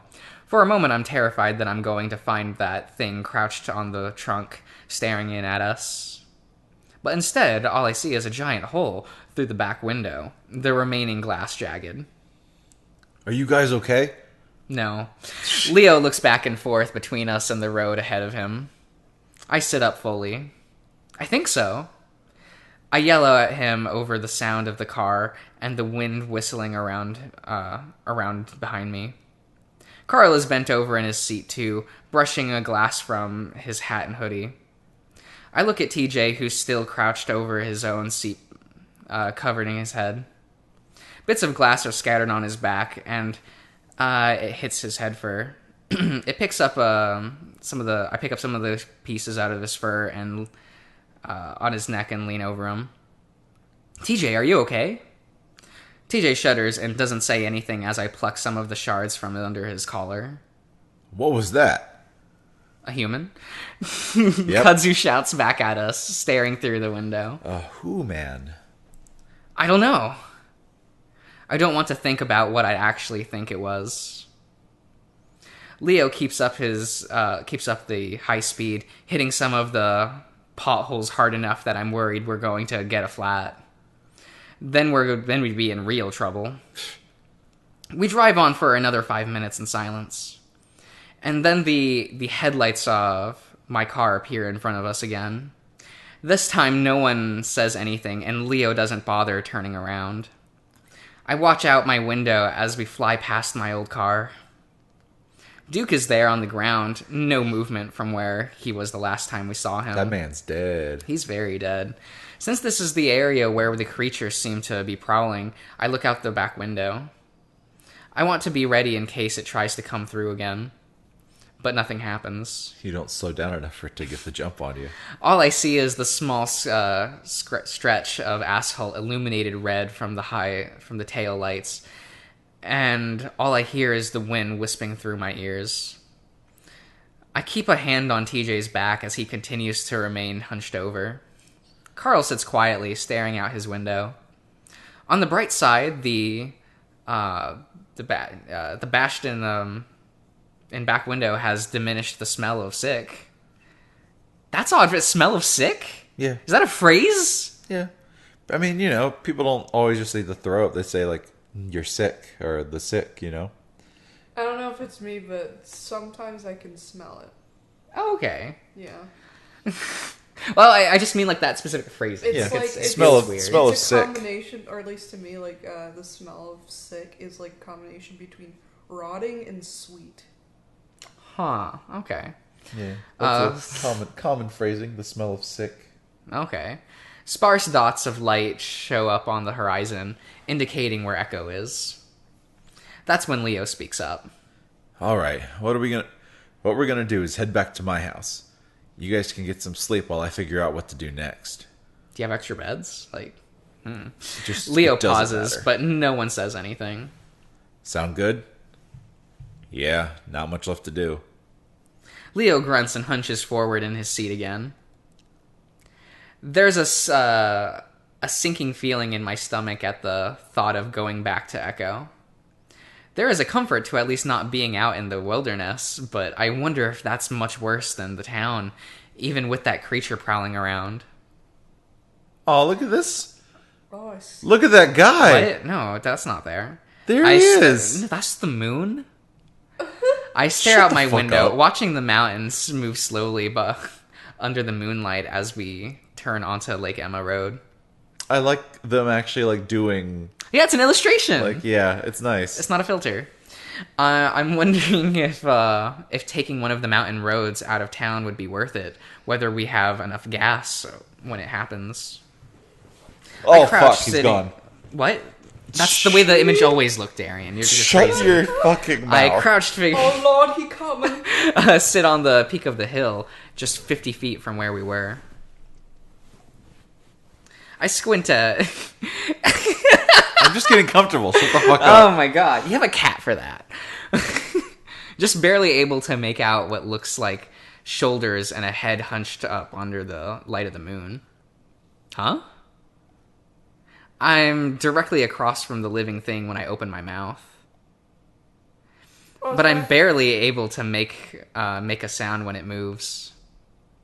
It dashes down the hill in a blink of an eye, covering the distance between it and our car in a matter of seconds. Is it mad because we tried to leave?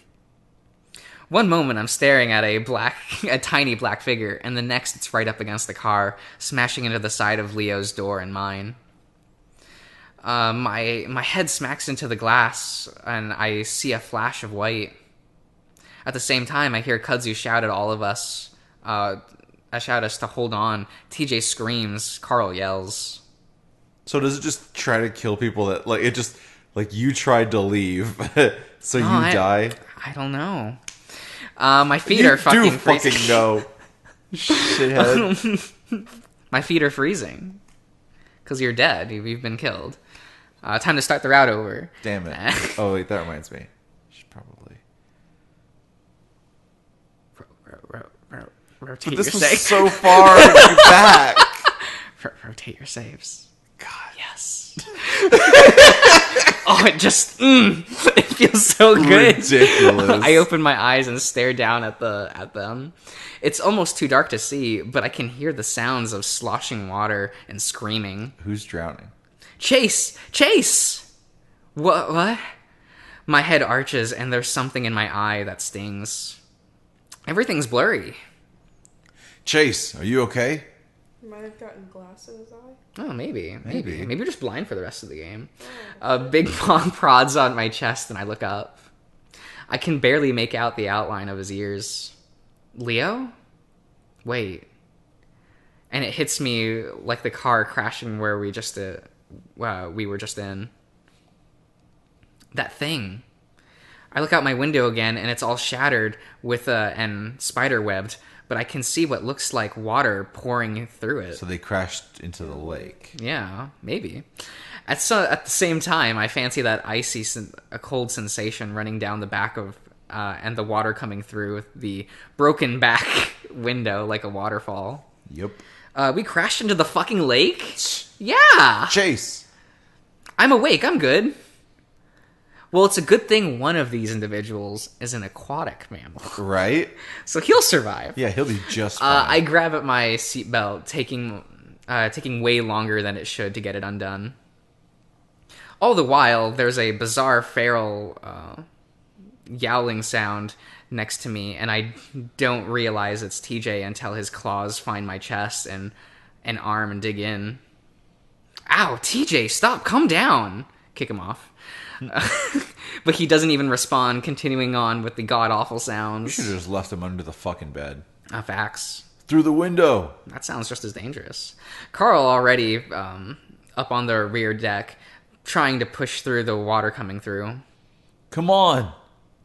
Carl screams, panicked voice disappearing suddenly, and I can only hope that it's because he got out. Chase, come on, we need to get you out. I feel Leo's big paw grabbing me, but I turn and push them away. I'm fine, let me help TJ. Chase! Leo, I'm a fucking otter. The water at this point is up to my chest. The car's front end is tipped down into the water, and with a sparse moonlight coming through the back, I can see it's up to Leo's neck. Kudzu is somehow in the back with me and TJ, where Carl was. Smart mans. He's staring at me wide-eyed, looking torn between escaping and helping me. Go, Kudzu, through the window. Leo, get out through your door. Chase! Go! I scream as basically everyone, and I can only hope that they do as I say as I duck down and the water goes over my head. The quiet peace and underwater is a sharp contrast to the fucking chaos my brain is in. Somehow in the wreck, the back seat crunched forward, and TJ's seatbelt buckle button is lost somewhere in the crease. My teeth grit. I can hold my breath almost 10 minutes, but I know for most species it's less than 2. Far less if you're panicking out of your mind like TJ is. I grit my teeth as calmly and try to reach between the fold between the seat and back despite the desperate clawing the lynx is giving me. Again, though, it's far too wedged in to get a hold on.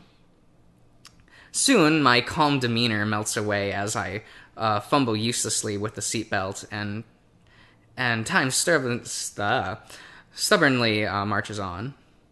I feel myself panic and panic, and I just grab TJ around the body and yank as hard as I can. But it's no use at all, and when I pull the chest strap, it's jammed, and I can't get any slack. It's TJ's gasping and clawing starts to become weaker. I try to think of something to use to stop this strap, but there's nothing. What about his claws? Right? Maybe a sharp of glass. I move up away from TJ, looking the back window, trying to ignore how he weakly tries to clutch at me. As I reach up to the seat, though, my hands slip between the headrest and the rear deck. I reach further and realize it's the trunk of the car. With a lunge, I reach down and try to feel along the bottom of the seat. My paw runs up against something hard and metal, and I know I've found what I'm looking for. I grab up the buckle and unlatch it. Swimming around as quickly as I can, I grab the strap across TJ's chest and set my feet against the seat. I pull back as hard as I can, and just like that, it comes undone. I scoop TJ up, his limp body giving me an extra burst of adrenaline as I set my feet against the back of the driver's seat and push out. My aim is a little off as my head hits the ceiling instead, but I'm able to find the hole plenty quickly and kick through it. It's a little awkward to undulate my body into a nice clean swim with TJ's weight, but I manage it well enough, and within seconds we break the surface. I breathe out into the air while TJ coughs and sputters. His arms wrap around my neck tightly, choking me to death, and I have to put a paw under his arm to keep him from strangling me. TJ, we're good. You're good. Calm down. I look around and I'm amazed to see how far we are from the shore. It's a good 100 yards away. I can already see Kudzu standing there, and Leo's in the shallows, shouting at Carl, who's a few feet further in, splashing around. I kick off in that direction as TJ continues to hyperventilate in my ear. TJ, it's okay. Remember, when you used to ride on my back in the lake? It's like that, like old times. I try to adopt a soothing tone between my ragged breaths for air. TJ does finally settle on my back, though. His arms are still around my neck. Still a lot better than him dragging me down with him. His gasp calm down as we get closer to the shore, tapering off into a weird sort of mumbling sound. I can make out a few yards though, and one of them is a name. Cindy. Ooh. I frown and swim a bit faster, wanting to get him to dry land as he can get his wits back together. Meanwhile, Carl finally grabs onto Leo's outstretched paw, and the wolf pulls him back to shore. All the while, he stares at me and TJ intently. He didn't deserve... Are you gonna confess, TJ? For your fucking crimes? What? No, it's fine, it's fine. Yeah, sure. I shush him gently as I finally feel my toes find the sandy bottom of the lake. I gently pull the lynx back into the narrow strip of sand between the lake and the incline that slops up the road. Slopes? Yeah. Carl's already there, flat on his back, spread eagle. So I do the same with TJ, lying him down next to the ram. He's still trying to talk, though. Chase, how long did he... Gently, I put a paw on the lynx's muzzle. It's alright, man. And try to relax. Breathe. Kudzu stands next to me and starts to reach out to touch my shoulder. You okay? And then a much paw comes out from behind me, pushing Kudzu's arm aside, and I'm pulled back into a tight hug. Leo huffs in my ear. Thank God. You were under for so long. I'm okay. I reach back with a paw, setting it against the side of Leo's face. When I bring it back, I see that it's a bit darker than it should be. I look back and immediately see the gash on the side of Leo's face. Shit, your head. Leo brushes off my paw. Your head? I think we both hit our windows when something hit us.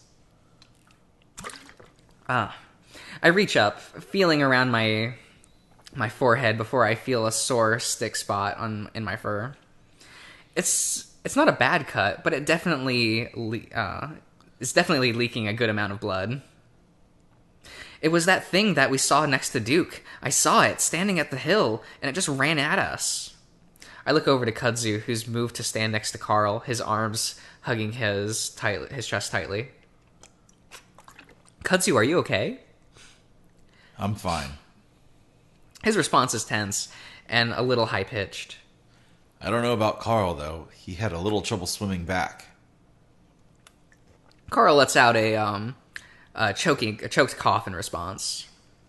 I gently pull away from Leo and kneel down next to the ram, between him and TJ. He's conscious, luckily, though his panting is a bit shallow. I set a paw gently on his head. You okay? Yeah? He says it like he's asking me a question. You sure?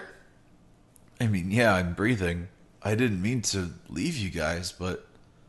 It's fine. Staying with us would have made things way worse. It's strange to me how collected I am right now. I guess it's that same numbing feeling that I've felt since escaping Brian's trailer. Just take the fucked up stuff and roll it with it. I'm not bad at swimming, but it was so fucking cold that my clothes felt like 1,000,000 pounds.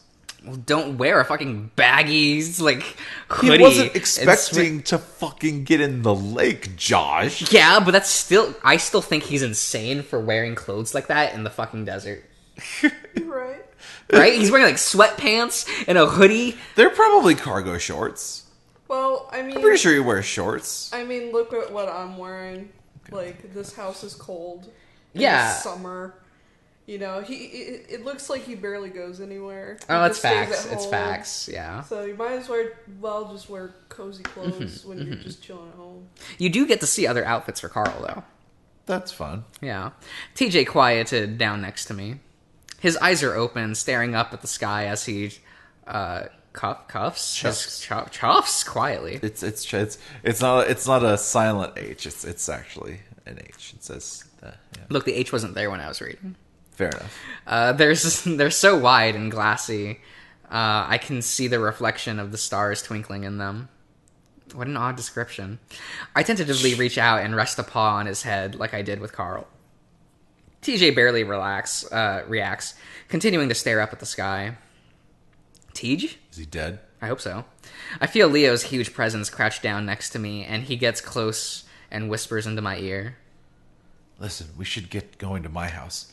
I don't like being out here, especially if that thing really did do it. But, TJ, I don't know if he's able. I'll carry him. And he does, scooping the lynx up into his arms like he's a baby. All right, come on. We can rest at my house. Let's get the fuck out of here. Leo starts trekking up the rocky slope. Kudzu and I wait for Carl, who lays on the ground a moment longer before finally rolling over and getting laboriously to his feet. I hold one hand, and Kudzu holds the other, and together we make our way onto the road and back into Echo.